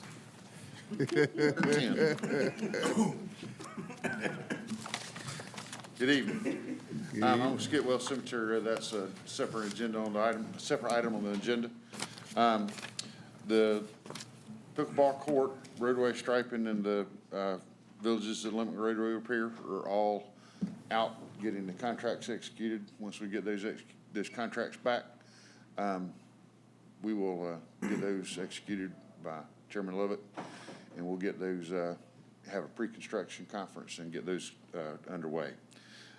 We did check on a couple of those today, and they're just kind of waiting on their bonds right now, is all that we're waiting on. The water system west of the railroad is back on the streets. I gave you a list of the dates that we're anticipating having activities on this particular job. The Limit Road roadway repair, we're kind of waiting on the contractor to come back and get the striping done. And we got the signals kind of being ordered and trying to work through that to get that done now that the Department of Transportation has approved our signalization. The Miller Park Pavilion is coming along good. The bricklayers out there, and we've been making sure that they're laying it correctly and doing what we need to do. My inspector Keith has been out there trying to make sure everything's going well. The traffic light at Flemington Village, right there, excuse me, just past Panera, those contracts have been sent out to the contractor. We did get those done. He's gotten paid from the previous contract, so everything's up to speed there. And we're just waiting on those to get going. Still hoping to meet the Christmas deadline on that. Not 100%, but just really depends on when the equipment gets here. So, but everything's already been approved by selecting the contractor we did select. All the material was already gone through the Department of Transportation shop drawing review, and so that was already taken care of. So that was a 4-month savings right there, just being able to do that.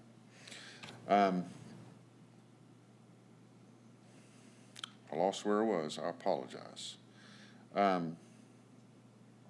Road department's actually looking pretty good site work wise. Trying to get that wrapped up. So that's proud of how that's looking. We did actually end up getting our lead survey turned in yesterday. The EPA required everybody down across nation to do lead surveys of their water systems to see, trying to eliminate lead out of the systems. Lead's been outlawed in water systems since 1990, but you have to go through and evaluate your systems, and part of our problem was we have a lot of older homes we serve that we don't know what their lines are made of. Some of them had lines that were pre-1990 from a water well to their house, so those are parts that we don't know. So we're down to 17 that we don't really know.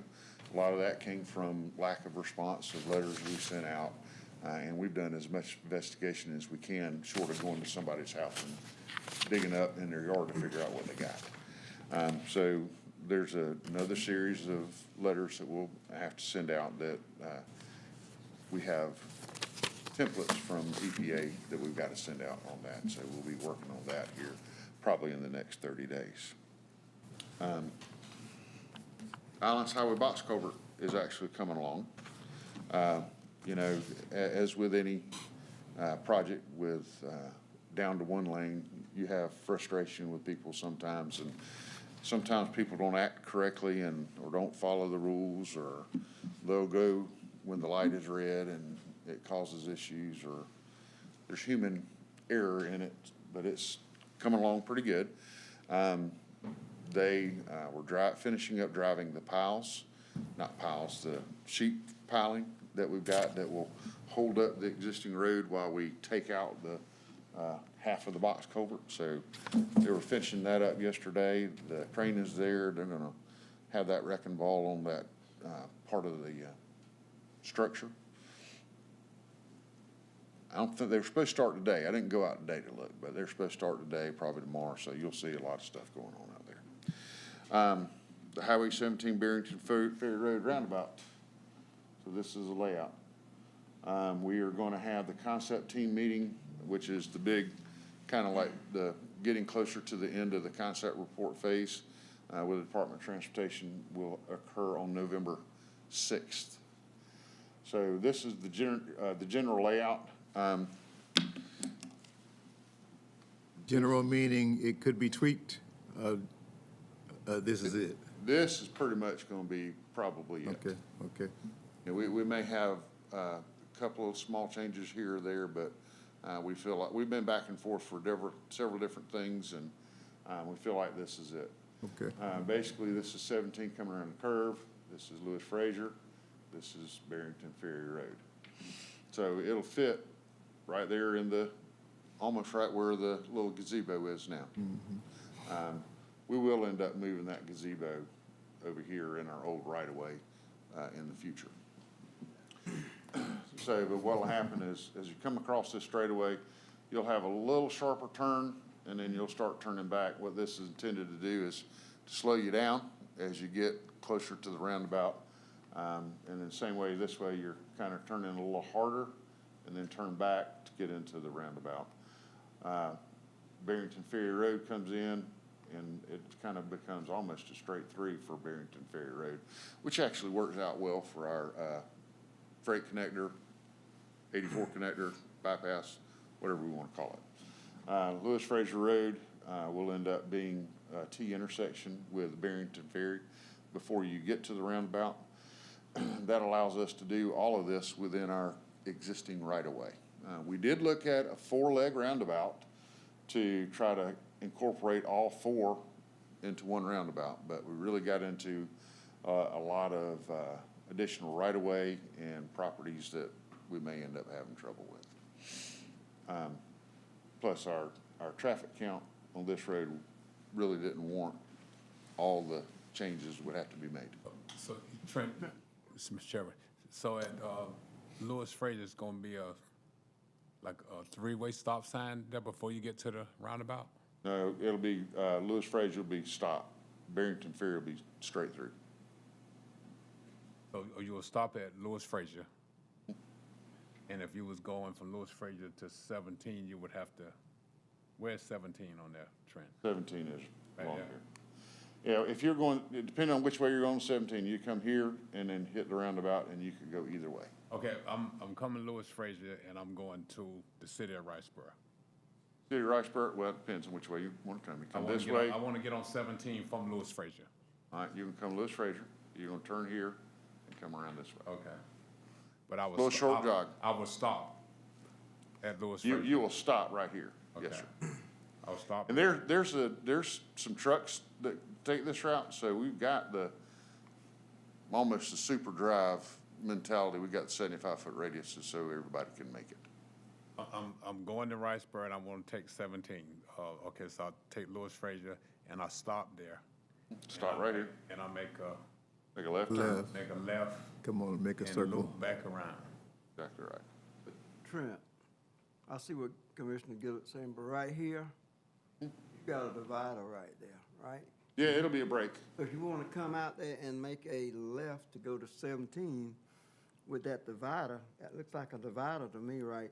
Yeah, no, that's just travel lanes, so there will be a break in the striping. So there actually is a break right there. These are just center lines, construction lines. Okay. So I don't have the striping shown on this one. So what happens is, you'll have the gore hatching that'll occur right there. Then there'll be a break right here, and you'll have a little bit more right here, but there is a break right there to make it all work. if you're coming around and you want to go Barrington Ferry off of here, stop sign's gonna be right there? Yes, sir. The only stop condition is Lewis Frazier on to left on the Barrington Ferry. Everybody else is Straight move- through? is free, is straight through.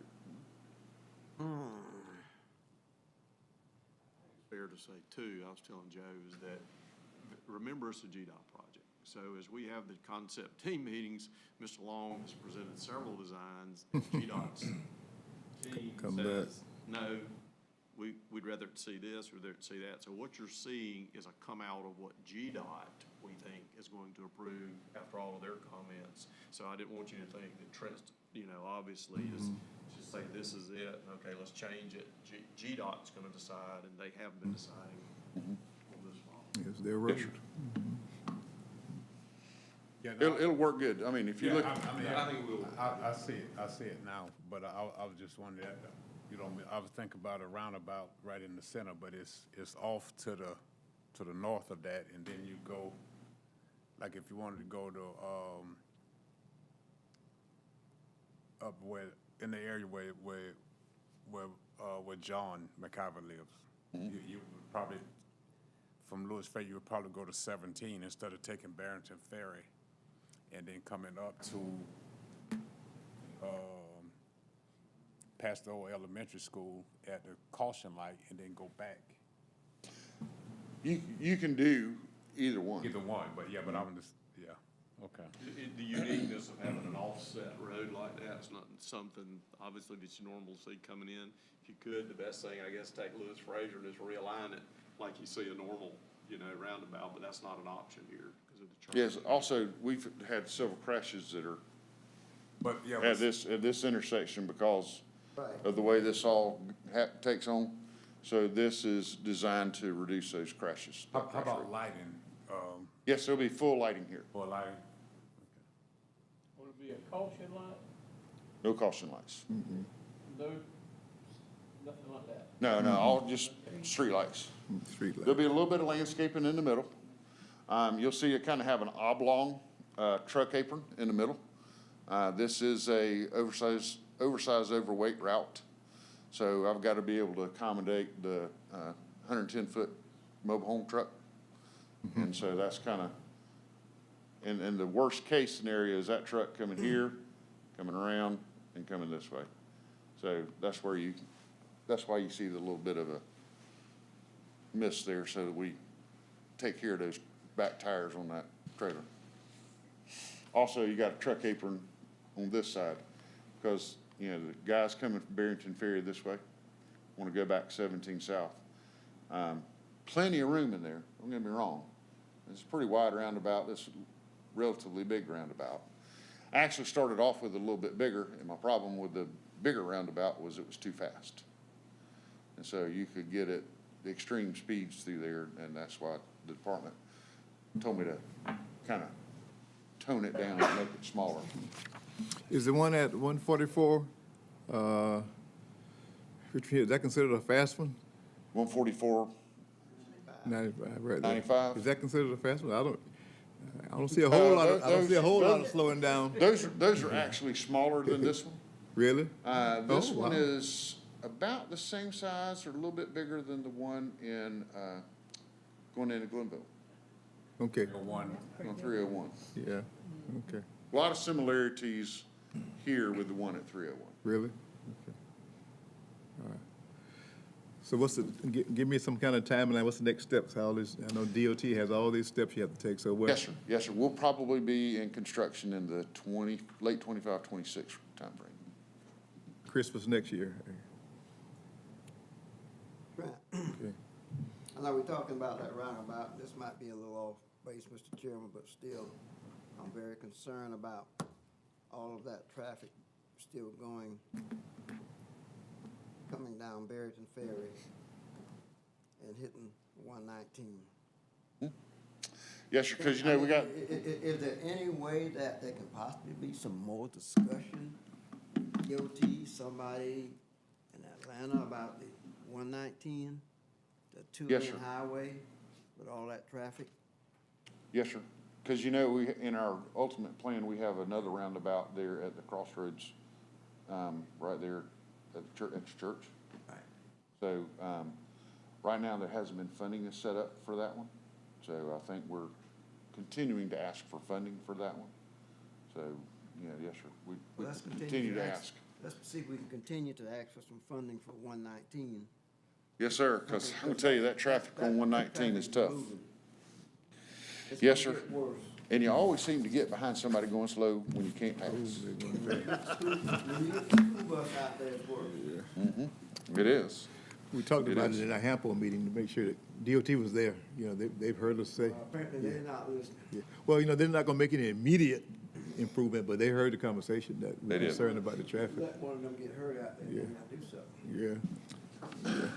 But they've heard it, that we're very concerned about even the speed of traffic. Yes, sir. People get out from work. A couple things that are not on here I wanted to mention, on behalf of, Commissioner Jones.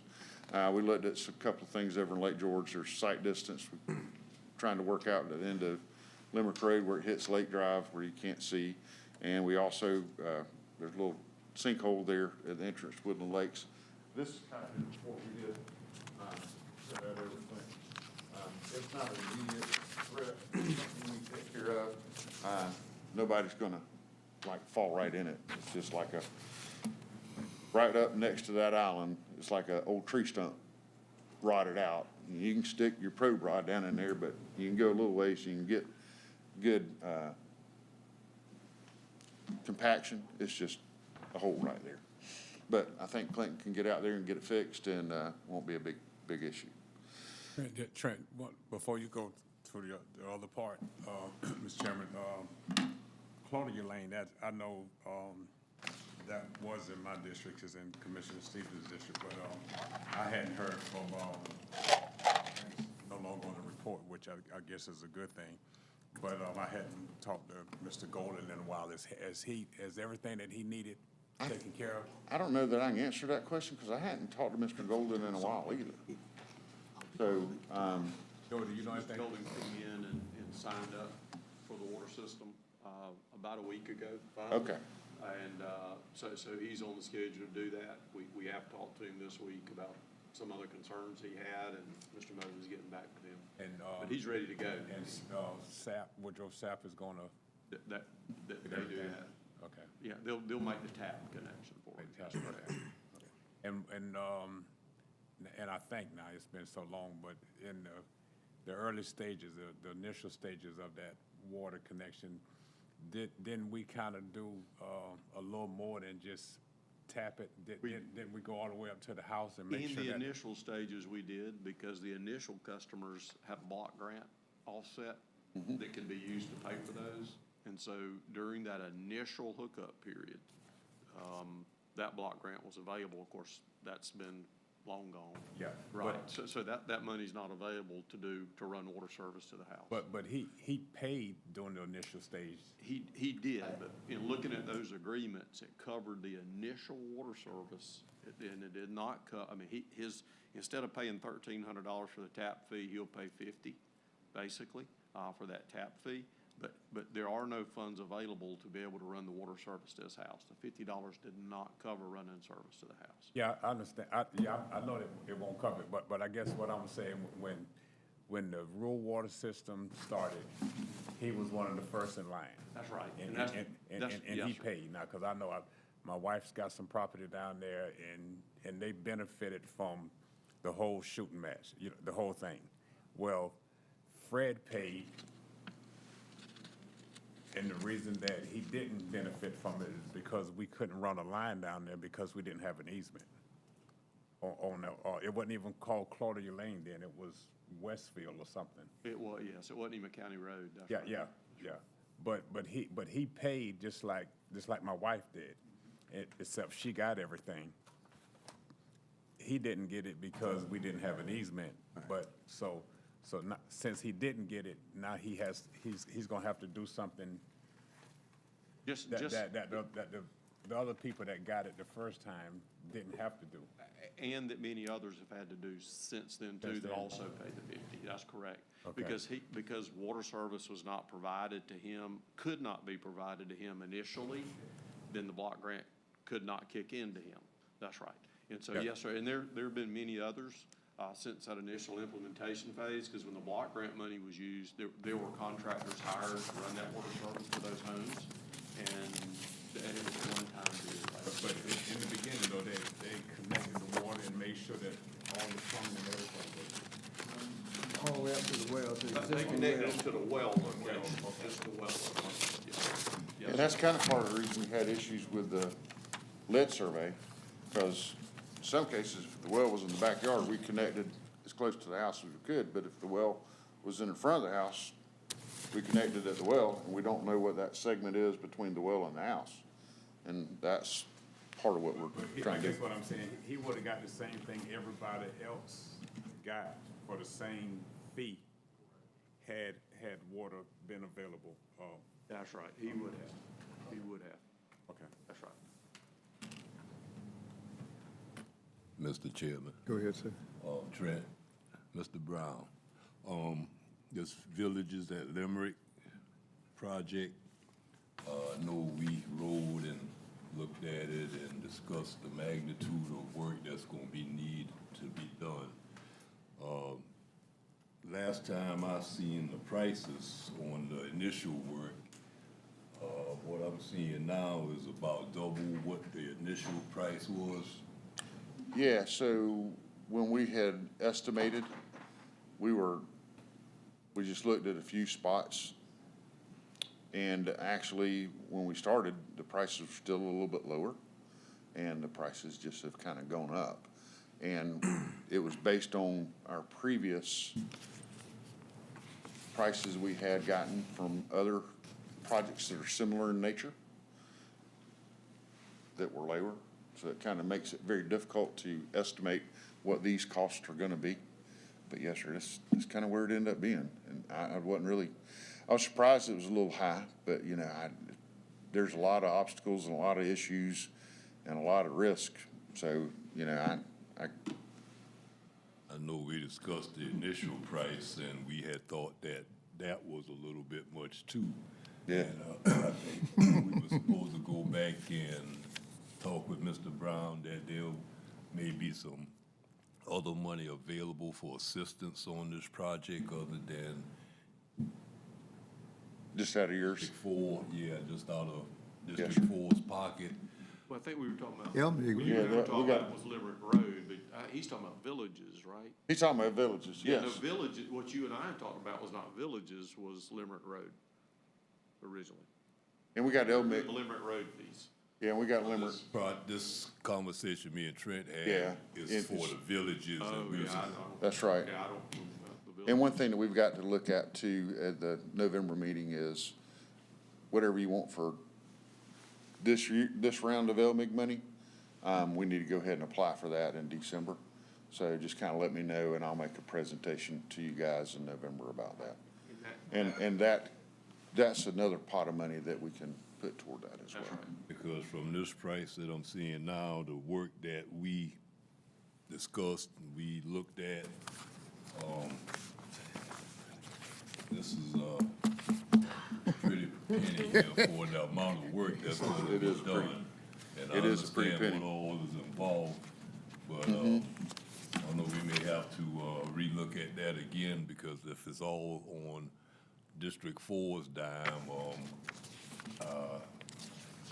I really don't see putting that much money into that project for what the amount of work that we're gonna be doing. I see that we were gonna overlay the whole entire development or something like that, because we did, 2.5 miles of Limerick Road overlay, and it didn't come in at that much, and we ain't doing, half a mile maybe inside the Villages of Limerick?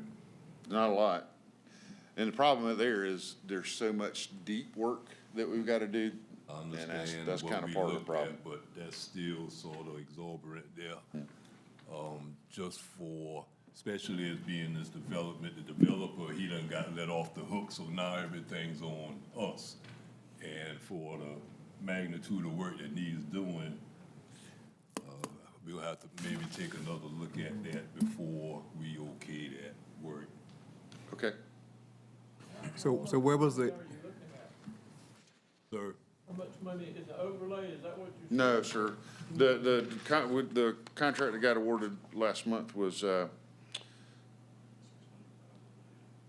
yeah. 695?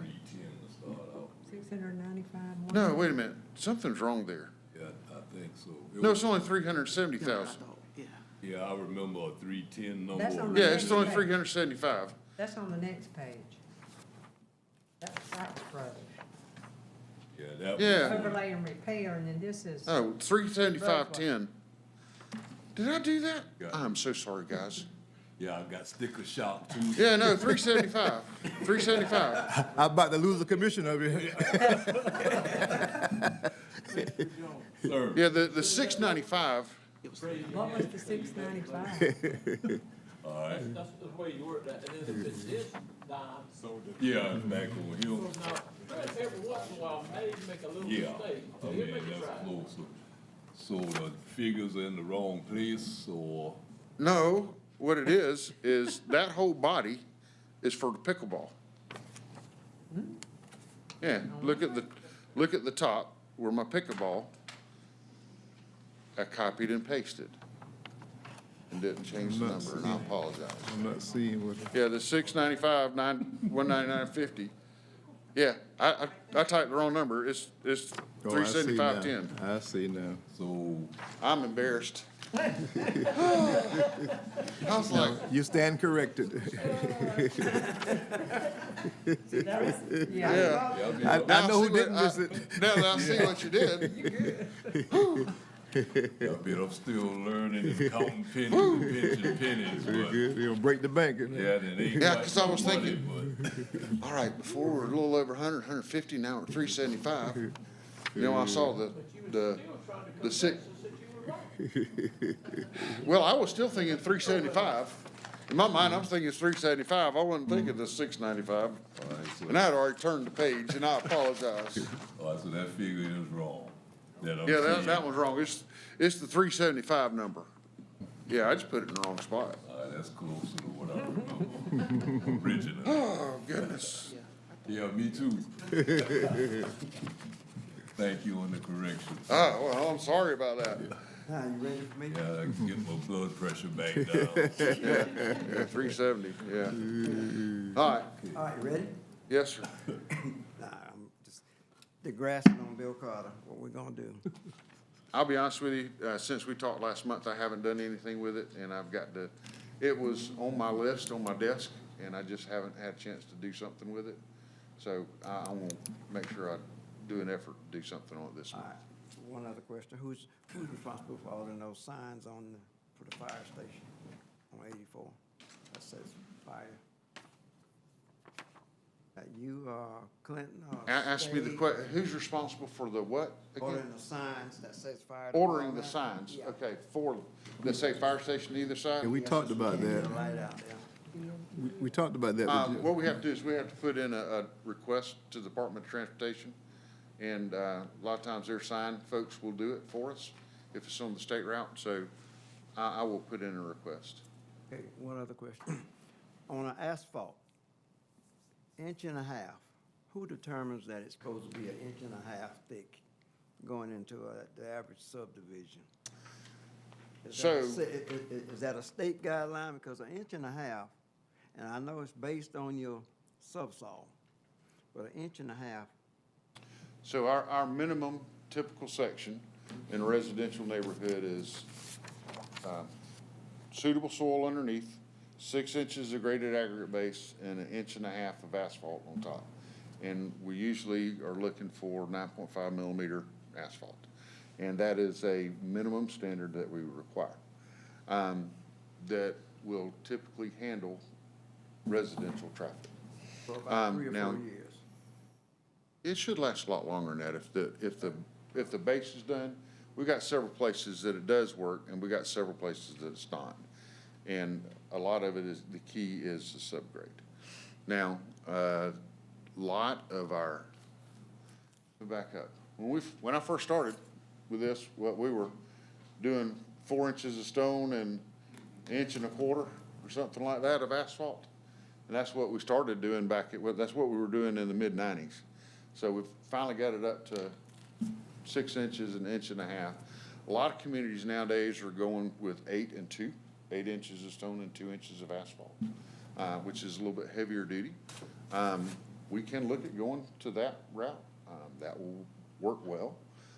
We could also look at a different scenario where we have 2 layers of asphalt. One of the things that we have issues with is when you build the subdivision in the first place, and they're building all the houses right up front and fast and furious, and they've got all that construction right there fresh on the asphalt, and they're tearing it up right off the bat. Then when they're finished building the houses, then you got marked up roads, and things don't look quite as fresh. So what a lot of communities will do, they'll stick with 6 inches of stone. They'll do 1.5 inches, 2 inches of asphalt on top of it, and then they'll leave it down, and there'll be 1.25 inches topping that you do at a 6-month period or a year period after your houses are constructed. Because I'll say this, that the building department does a pretty good job keeping this out of the roadways. I go to different communities in our area. You go to these new subdivisions, they got dumpster pads sitting in the middle of the road, and where they have the roll-on, roll-offs gouging the asphalt and different things like that. We don't have those issues here, but that helps resolve those issues. Like Haberson, when they built that phase 2, everything looked nice and good, and they went and built all the houses, and while they were building the houses, somebody they let a roll-on, roll-off off and, gouged a big old section of roadway that the contractor had to come back and repair, and now we got some places that look like repairs. So we can look at and bring to you guys some upgraded pavement specifications or typical road sections to try to get us up to the next level on that. And that is not a problem. I don't mind bringing those to you at all. Will the increase? It will definitely increase the cost up to the front developers. Be worth our while in the long run? Well, it's costing, if you don't do it now, it's costing that's like. Yes, sir. Jones, in some of my areas. Yeah. We're having the problems now. The hardest hit are the areas that have high clay content soils. So, high groundwater and high clay content. When you have a resurfacing, they're still milling, aren't they? Are they milling and then going back? So it depends on, what do you mean? I'm gonna make sure I answer. If you've already got a road that's asphalt. Right. And it's time to do something with it, they'll go in and mill it out, and then is that what they're doing, resurfacing it? So it depends, I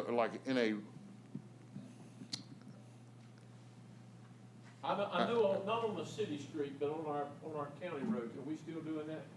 for the most part, we will only mill in our transition periods. What we'll do is we'll take advantage of that asphalt as a structural layer, and we will just lay right on top of it. Now, if we're in a curb and gutter section, yes, we will mill it out and then go back in so that you don't end up with this gap of asphalt on top of your curb and gutter. But for the most part, if it's grass shoulders, no curb and gutter, we won't mill out the whole thing. The thing is that I've seen here, and Commissioner Giller and I will ride again and look, but we've got a lot of places in the county, especially even in the city, these people with these trucks, over-the-road trucks, they're not allowing them in them subdivisions. Now, we've got, Bill Carter Road is not a state route, and certain weight trucks need to stay off of it. We've got also the one he's talking about, they're driving down it. I know we have addressed that with some of the logging trucks on dirt roads. And if we need to put signs up that says, Weight limit the trucks. Yeah, and get that out there, that's gonna help a bunch of them, but some of these subdivisions, when you know, wake up at 11 o'clock at night, you hear a backup beeper, and you know it's not the man picking up trash. And then when he's pulling out, that's where that asphalt is damaged. Now, I looked at, the last road, well, Commissioner Stevens and I looked at it. It's Brights Lake Road. That road has held up real good.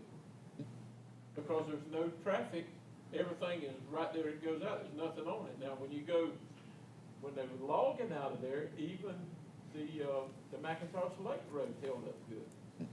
But it's because of that continuous truck traffic in some of these areas that, I mean, as hard as it is to say, you know, you just have to put some type of Restrictions on the Well, I trucks mean, in residential areas. you know, I'm just saying, somebody's got to pay for it, and it's, right now, it's what our sales tax, and it's time consuming, and it's a little bit of a problem for the homeowner that's going in there, working. I mean, you getting in and off the highway, running into it. Now, I know we've got school buses running everywhere, but the weight limit on that has nothing to do with the size of what's being hauled in them trucks. So Yes, sir. that's my take on it. I've got a couple of roads that I'm gonna have to, you know, it's gonna have to be paved, and 90% of it is coming out of timberland. And that's just something that we'll have to put them coming out through, coming out through the woods or something. Yes, sir. And, you know, there's not a lot that we can do as far as permitting or fees for timbering to recoup costs for our roads either. Trent, Mr. Yes, sir. Chairman, just to sum it up, Trent, let's see what we can do with increasing it from half Yes, sir. to 2 inches of asphalt, Okay, and still keep the sub base the same. okay. Go to 6 and 2? 2, okay, because if not, we've got roads that's failing. And let me put this one on you. Did you ever come up with a price, what it would take to do the Trails subdivision? Yes, sir, I did at one time. It's probably an old price. Because I think last time I put it together was probably pre-pandemic. I got a message the other day from the transportation director showing some pictures with some holes in that subdivision. Oh, probably, I don't doubt it. Almost 2 feet deep. Oh, really? Going in rocking. Right in that. And just keep in mind, y'all, these people pay taxes, but they can't get out there. Now, Yes, sir. Kids gonna have to probably walk all the way from the back up to Highway 196 to get on the school bus. Mm-hmm. Yes, sir. I know it's still private, never been deeded to the county, but just keep in mind, they pay tax. But just one other thing, Trent, on what Commissioner Stevens was saying about, I guess, changing the standards for a road in the subdivision. I mean, you can't do that, can you? Would that come from the planning commission? I mean, you No, we can do it as a group. can? Yes, sir. Now, the best route would be to run it through the planning commission as it comes here, so everybody's aware of where we're going and what we're doing. So, yes, sir, we can do that. And tell them to paint the house blue if we wanted to.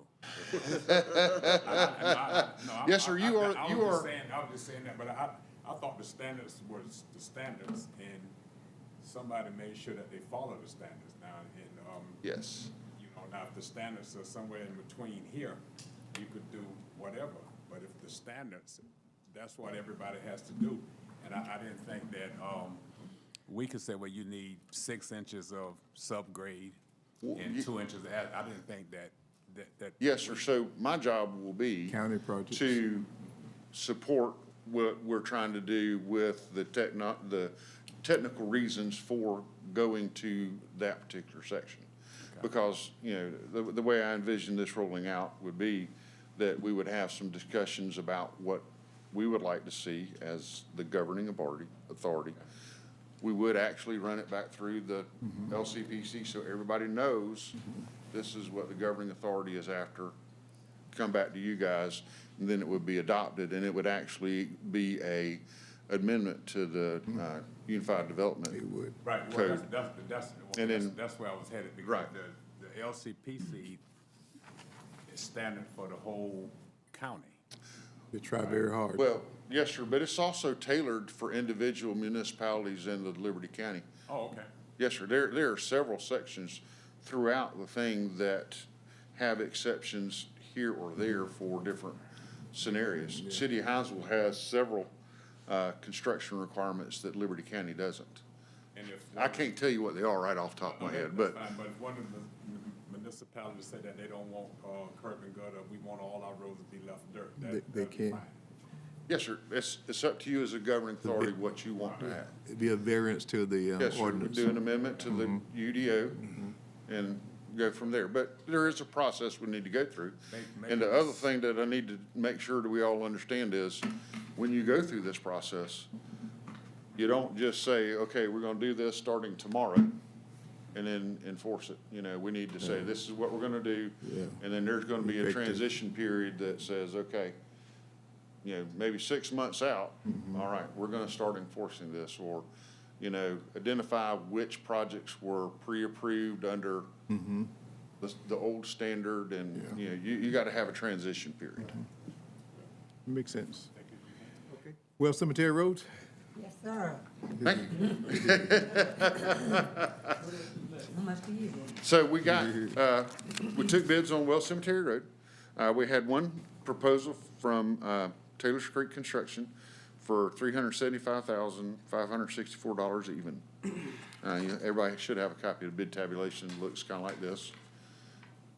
Yeah. That way, make sure I got the right numbers. Yeah. Yeah, there we Thank go. the Lord than what I thought. So, what we'll do is, we want to recommend to you that you enter into a contract with, All your projects start with 375. That's a red flag. I probably just need to go home and start over. Trent, right quick, what is the mileage on that? Less than a quarter? 0.17 miles. So it's less than a quarter of a mile? Yes, ma'am. I was just 0.17 trying to get an idea as to how much it is to pay for a road. How far? Point what? What is it? 0.17 miles. Wow. But we were recommending that you enter a contract with Taylor Creek Construction for an amount of $375,564 even, plus a 10% contingency. That they may or may not spend. Yes, ma'am. The 10% contingency you have to say okay to. Uh-huh, right, okay, and when can they start? What's the length of time? Well, basically, if you guys approve tonight, we'll probably spend the next 30 days getting contracts, bonds and stuff like that Okay. awarded and executed. So I really wouldn't expect them to start in December. Right. Because like the last week in December, they're not gonna be working. They've also got the pickleball court, and they got villages at Limerick, so they got several things going on. So we'll have them busy working on something. So, but we gave them, I don't remember how much time we gave them in this contract. I think maybe 150 days to do it. Good. Okay, good. Yes, Mr. Chairman, I make the motion to approve the contract for Taylor's Creek Construction for paving of Wells Cemetery Road for $375,564. Motion is second, we approve the bid from Wells, for Wells Cemetery Road, Taylor Creek Construction, just for our citizens who are listening, that's only for 0.17 miles, $375,000. Figure out what it could be for a mile. Of course, I mean, it's dirt already. Figure out what it could be for a Just mile. miss, yeah. Like Commissioner was Yeah, saying. that's, Went to me. Without, this, Yeah. I mean, this asphalt, Yeah. and let's figure out what it'll be, to give us some idea.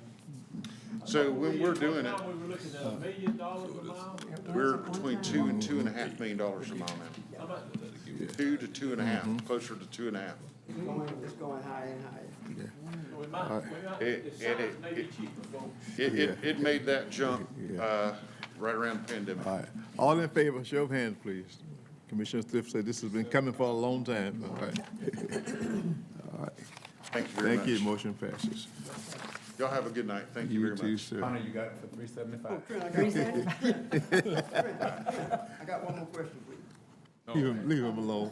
Leave him alone. He's already wounded. Mr. Dodge. Hey, good evening, Mr. Chairman, Commissioners. Good evening, Just sir. give you a quick update on Hurricane Helene.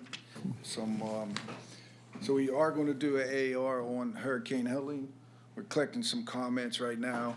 The comments are going to be due back into our office November the 1st, and then we'll conduct an AAR brief on 13 November in the EMA classroom.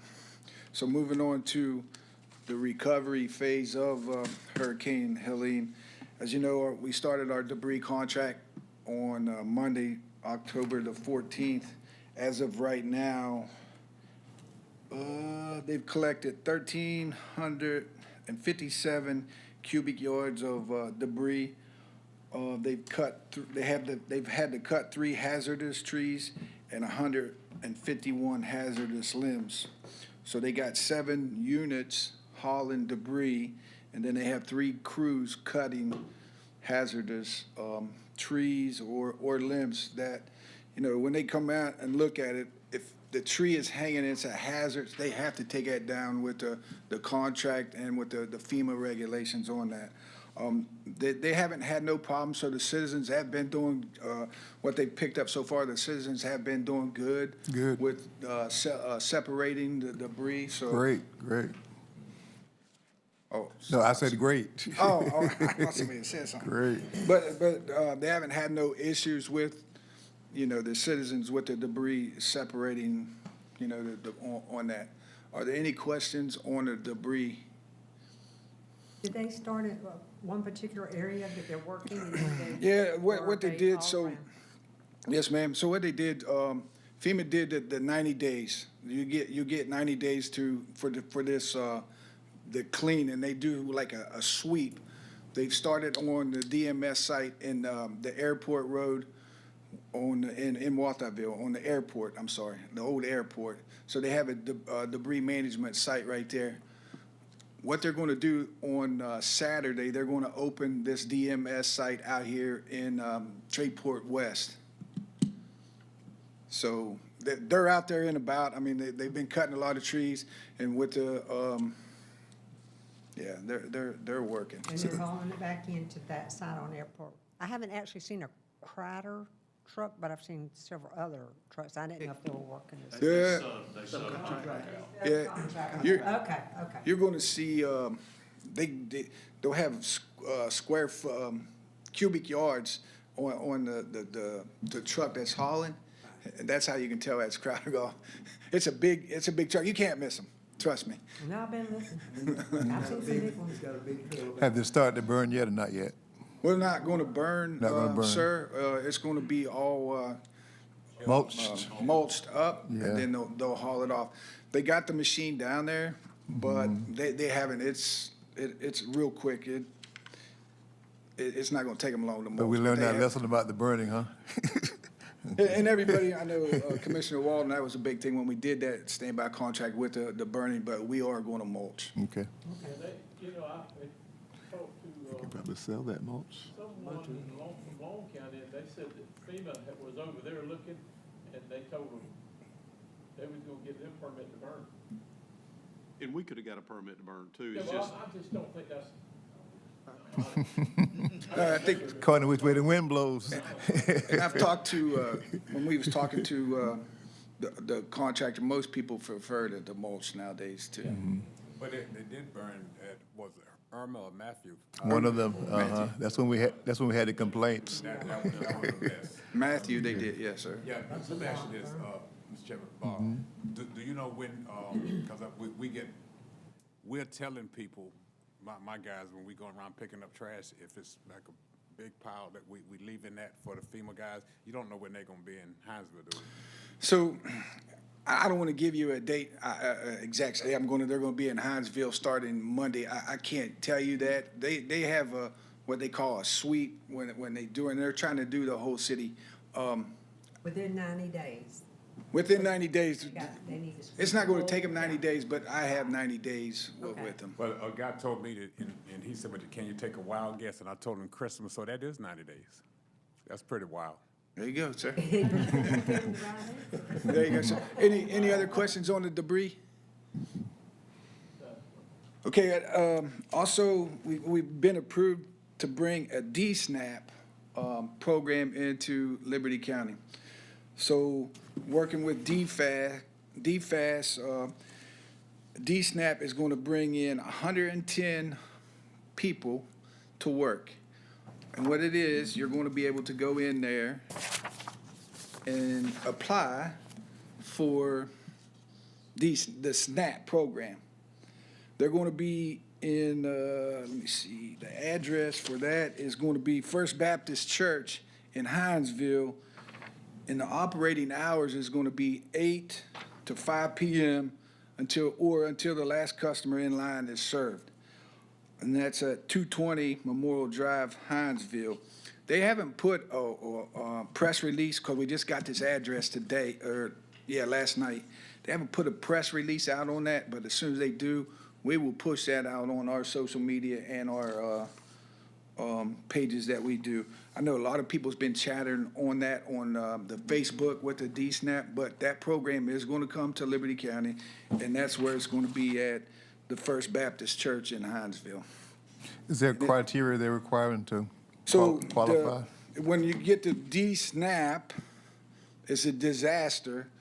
So you don't have to have the SNAP program. You go in there and fill an application, and if you qualify, you'll get approved with that. Okay. So you don't have to be receiving the SNAP benefits with the DSNAP. And if I recall, if I'm wrong, correct me, that's to help with those who lost food products? With the power outages, the food, yes, sir. Okay. Which one is that? DSNAP? Because I heard a lot of people say they've applied and got denied. So we're talking. Mainly no damage to the structure of the home, but just trying to get. DSNAP is food.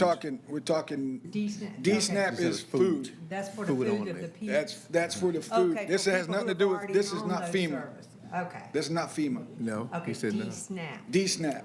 That's for people who've already.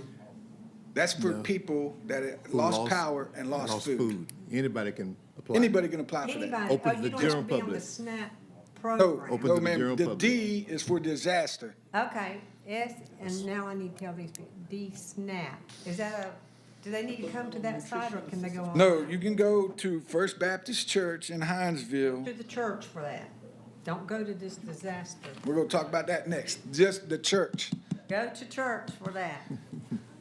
That's why people are wanting to know, because most of them. Yes, lost ma'am, food. I understand. Well, a lot of And them that's why we're going, First Baptist Church, 8 a.m. to 5 p.m. It starts Monday. They're gonna go Monday, Tuesday, Wednesday, Thursday, Friday, Saturday, and Monday. You only have 6 days that you can apply for this program. And it's at 220 Memorial Drive. Got it. And when was that starting date again, Bob? The 21st, Monday. So that crew's gonna come in on Sunday, set up at First Baptist, and then they'll be ready to operate Monday morning at 8 a.m. Any questions on the DSNAP program? If you weren't, where can I find that information online? It's on USDA, U.S. Department of Agriculture site, Okay. www.usda.gov. Okay. And once they do that press release, we'll put it on our social medias. All right. All right, now to the Disaster Recovery Center. Okay. Tripp did pass these out. You guys should have these. Canvas. This is how they can apply if they want to do it online or they want to call the number. Or they did a soft opening of the Disaster Recovery Center at the fire station today. Tomorrow, they will be fully operational, and their hours are going to be Monday through Saturday, 8 a.m. to 7 p.m., and Sunday, 1 p.m. to 6 p.m. Bob, let's be clear to say the Miller Park fire station? It's going to be the Miller Park Fire Station, 6912 East Oglethorpe Highway. You got that Midway. down. And that there is on our Facebook page. It's on all of our social media pages. If they have questions, that's where all your FEMA reps are down there. If they've got a denial letter, they can go down there and check that. They can go down there and do an application. If they don't have the internet, they can go down there and do the application, and they'll have somebody help them. The Small Business Association is down there. They have other organizations down there. They've got all their signs. You can't miss the signs. If you're on 84, they've painted Brian's fire station down there with FEMA signs. But they're down there and they will be operational. And that site is the only one really around this area right now. I know Chatham County's probably going to get one within the next week.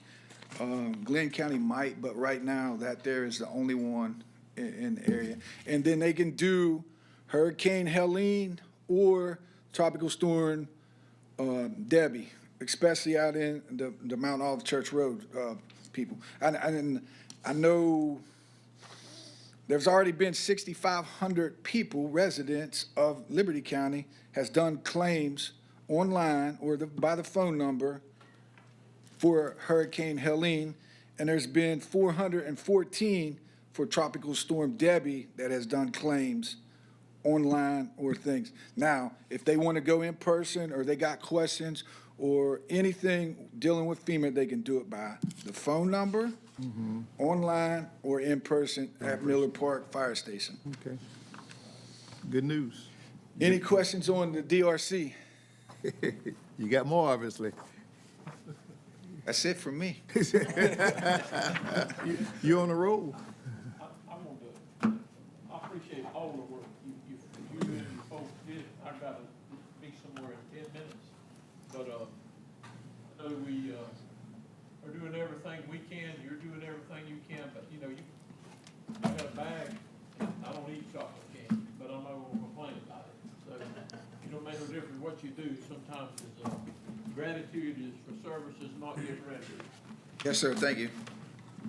Take care. Yes, sir. Mr. Chairman, I'm gonna be. Yes, sir. I remember you told me. Commissioners, y'all be careful going home tonight.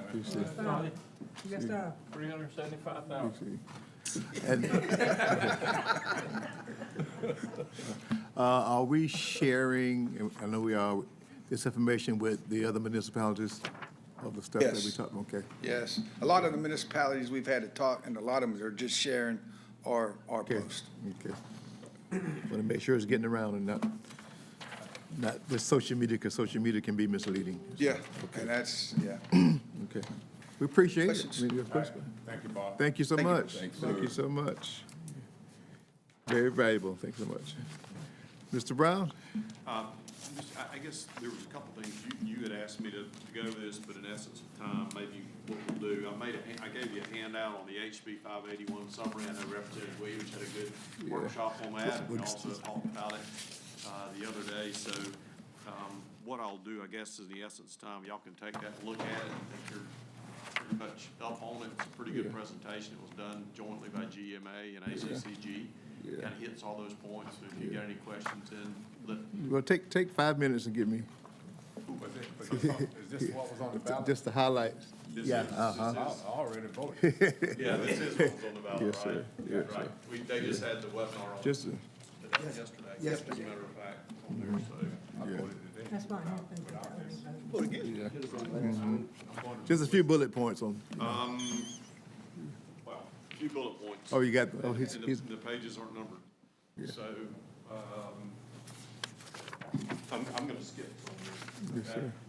And it basically was passed, this past legislative session in an effort to, control somewhat property increases, in the values of property. Here is an overview for you. It was signed into law. It is contingent upon the passage of the referendum that you're seeing on the ballot. There are three major components to it, which are a floating homestead exemption. We have one of those, called Kemp Deloach Williams, the KDW. Let's walk through those real quick. Joey, Can the people at home hear him, Michael? Okay. Okay. Okay. Sorry about that. And what I was going to suggest is I'll be glad to do a separate spin on it if you want me to tape something Ah, okay. on Monday. That'd be great. In the essence of time, and then we could run it up on the website and everything to do that. So basically just to tell you this, if the measure on the ballot passes statewide, what that measure does is allow the Georgia law to be changed to let government units have another local option tax incentive. That local option tax incentive would be called a flossed because it would ride along with a floating homestead that you also had to have. And that's kind of the simple part of it. So first, the ballot has to pass to allow the law to let another local option tax go on. Second, if it does pass, all governments in the county have to opt in. If any opt out, you cannot have another sales tax. Okay? So everybody has to opt in. If anybody opts out, it takes everybody out of the picture, whether you currently levy taxes or not. Okay? So all have to be in. First, the ballot passes. Second, everybody opts in. Third, you have to have a local referendum. For us, that would probably occur November of 25. If that local referendum passes to put the extra special purpose tax in place, in this case for tax relief, then it would also immediately trigger that to go in effect, and the Department of Revenue then would collect the taxes for that. There would in essence be another local option sales tax. The other little piece of that is before you call the election for that special tax, okay, for it to kick in, just like Splosh, the governments have to come together and strike an agreement to do that and talk about how those proceeds of that special purpose tax will be split. Just like Splosh, the government units have to include a majority that make up a population of the county or the largest municipality in the county, whichever is greater. In our essence, City of Hinesville would need to sign on, okay? Because none of the others, if they even get together, can have as much population base as a majority as Hinesville does. So, ballot question has to pass first. Governments have to opt in if it passes. And then you have to have, correct, you have to have a local referendum in order to put the floss tax in place. And that's what has to happen. And that is kind of the short and sweet of it. And there's a lot more little details in there. The couple of the things HB 581 did is also change some of the requirements for notification on millage rates and some of those type things. I will say this, if all that happens and you put a floss in place, every year then after that, it is a floating homestead exemption. So you have to roll back your taxes equal to what you received as a governmental unit under that tax, okay? And you're having to do that right now under some rollback provisions of another method. So up to the Department of Revenue of how they implement that and what the sheets look like. If the floating homestead, you got a floating homestead, your floating homestead right now under Kemp Deloach Williams says, if I lock in on a home value, as long as I own that home, my value will not increase any more than 3% or the consumer price index. The only thing that may change about that for us is the floss will probably override that in the sense that the 3% deal would go away. And it is instead an inflationary factor that gets set by the Department of Revenue, okay? The taxpayer has to get the best benefit either out of your tax that you currently have or the floss requirements of their floating homestead. The only difference I see in that, again, is Department of Revenue is going to use an inflationary guide. Ours has a 3% built in. It probably becomes the inflationary guide, is probably what's going to happen. But there won't be anything else you have to do except help call for the tax and have that agreement with the municipalities, because you already have one in place. Now, there's an opt-out date, which we don't even want to talk about, because for communities like ours that have so many people in and out buying goods and services, you heard the report from Ms. Richardson earlier on how well sales tax does here. What this does is allow some of the burden to shift, a lot of the burden to shift to people who buys goods and services that transit a community like ours, to help offset property taxes. And that is what this is about. And while it's somewhat called a property tax relief bill, because governments can do that, I'd tell you, and I said this the other day, if you are a non-growth community, a community that doesn't have two state routes and a 995 going through it, and you're somewhere over in another part of the state, and the only people that paid the sales taxes in your community were the people that live there, you might want to think about that. But in this situation where you have easily 100,000 people that traverse our county and interstate not included, that can help offset that property tax relief and give it some help to run your budget, absolutely. It makes sense for a county like this. And that's taken off my administrator, had a little bit working for Liberty County. Joe, I guess, I mean, you explained that, and we're 3 days into early voting. And I've had some calls from people, and I said, well, there's a town hall meeting tomorrow, which was yesterday. Now, when the General Assembly meet in January, they out of there by April 1st, right? So don't they know that something like this is going to be on the ballot in November?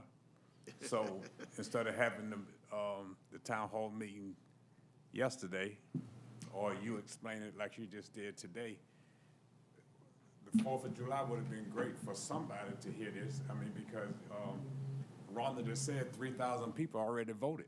That's right. And I'm one of them. 4,000. Yeah, I'm one of them. 4,000. Now, what you just said, I already knew that, but the other 299 probably didn't. I mean, it's after the fact. If you had all that information since the spring. Yeah, and we just, again, we got our first guidance yesterday, got this presentation, in fact, yesterday. Right, but from I'm saying ACCGMA. The General Assembly don't open back up till January. Oh, and they left in April Fool's Day. And here it is 7, 8 months later, and we explaining something that was already. Yeah, and obviously I can't. Yeah. I can't comment on them, but. Well, right. I just did. Right. I understand. I understand. You've got the more detailed complexities of it there, and there are a lot of issues that haven't been worked out by Department of Revenue because none are in effect yet. So, they're going to have some additional rules and procedures that'll come out. And again, reach out to Mr. Mosley or I, because we were on that call yesterday. A lot of questions on that from cities and counties. So feel free to reach out to us if you need to. The only other thing, just to let you know, is that you do have the Publix groundbreaking. That's actually next week on the 23rd, and we do open bids on our EMS administrative facility on the 29th. We will be closing a little bit early next Friday because of the Scarecrow Stroll downtown. And so we have to kind of vacate some parking spaces and get out of those. But other than So you can get out. Yeah, yes, sir. Other than that, that's subject to your questions. Wait a minute, now, hold on. I'm good. One question, you say we're gonna close a little early? Yes. How's that going to affect the employees' 8-hour salary?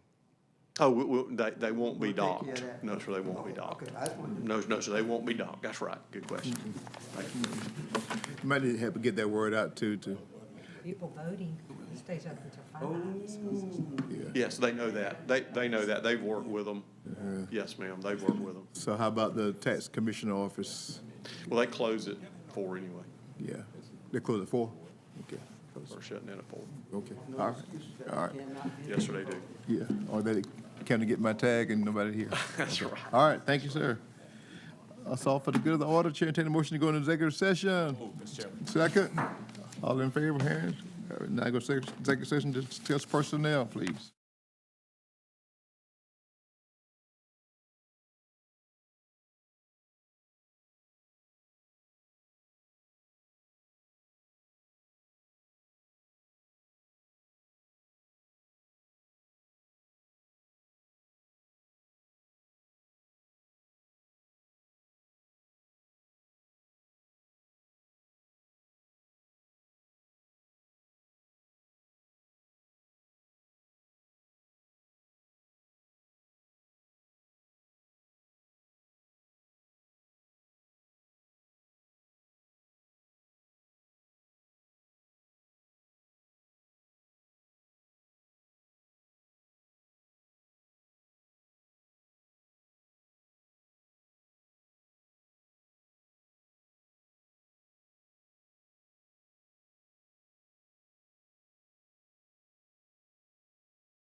until, other day of the week.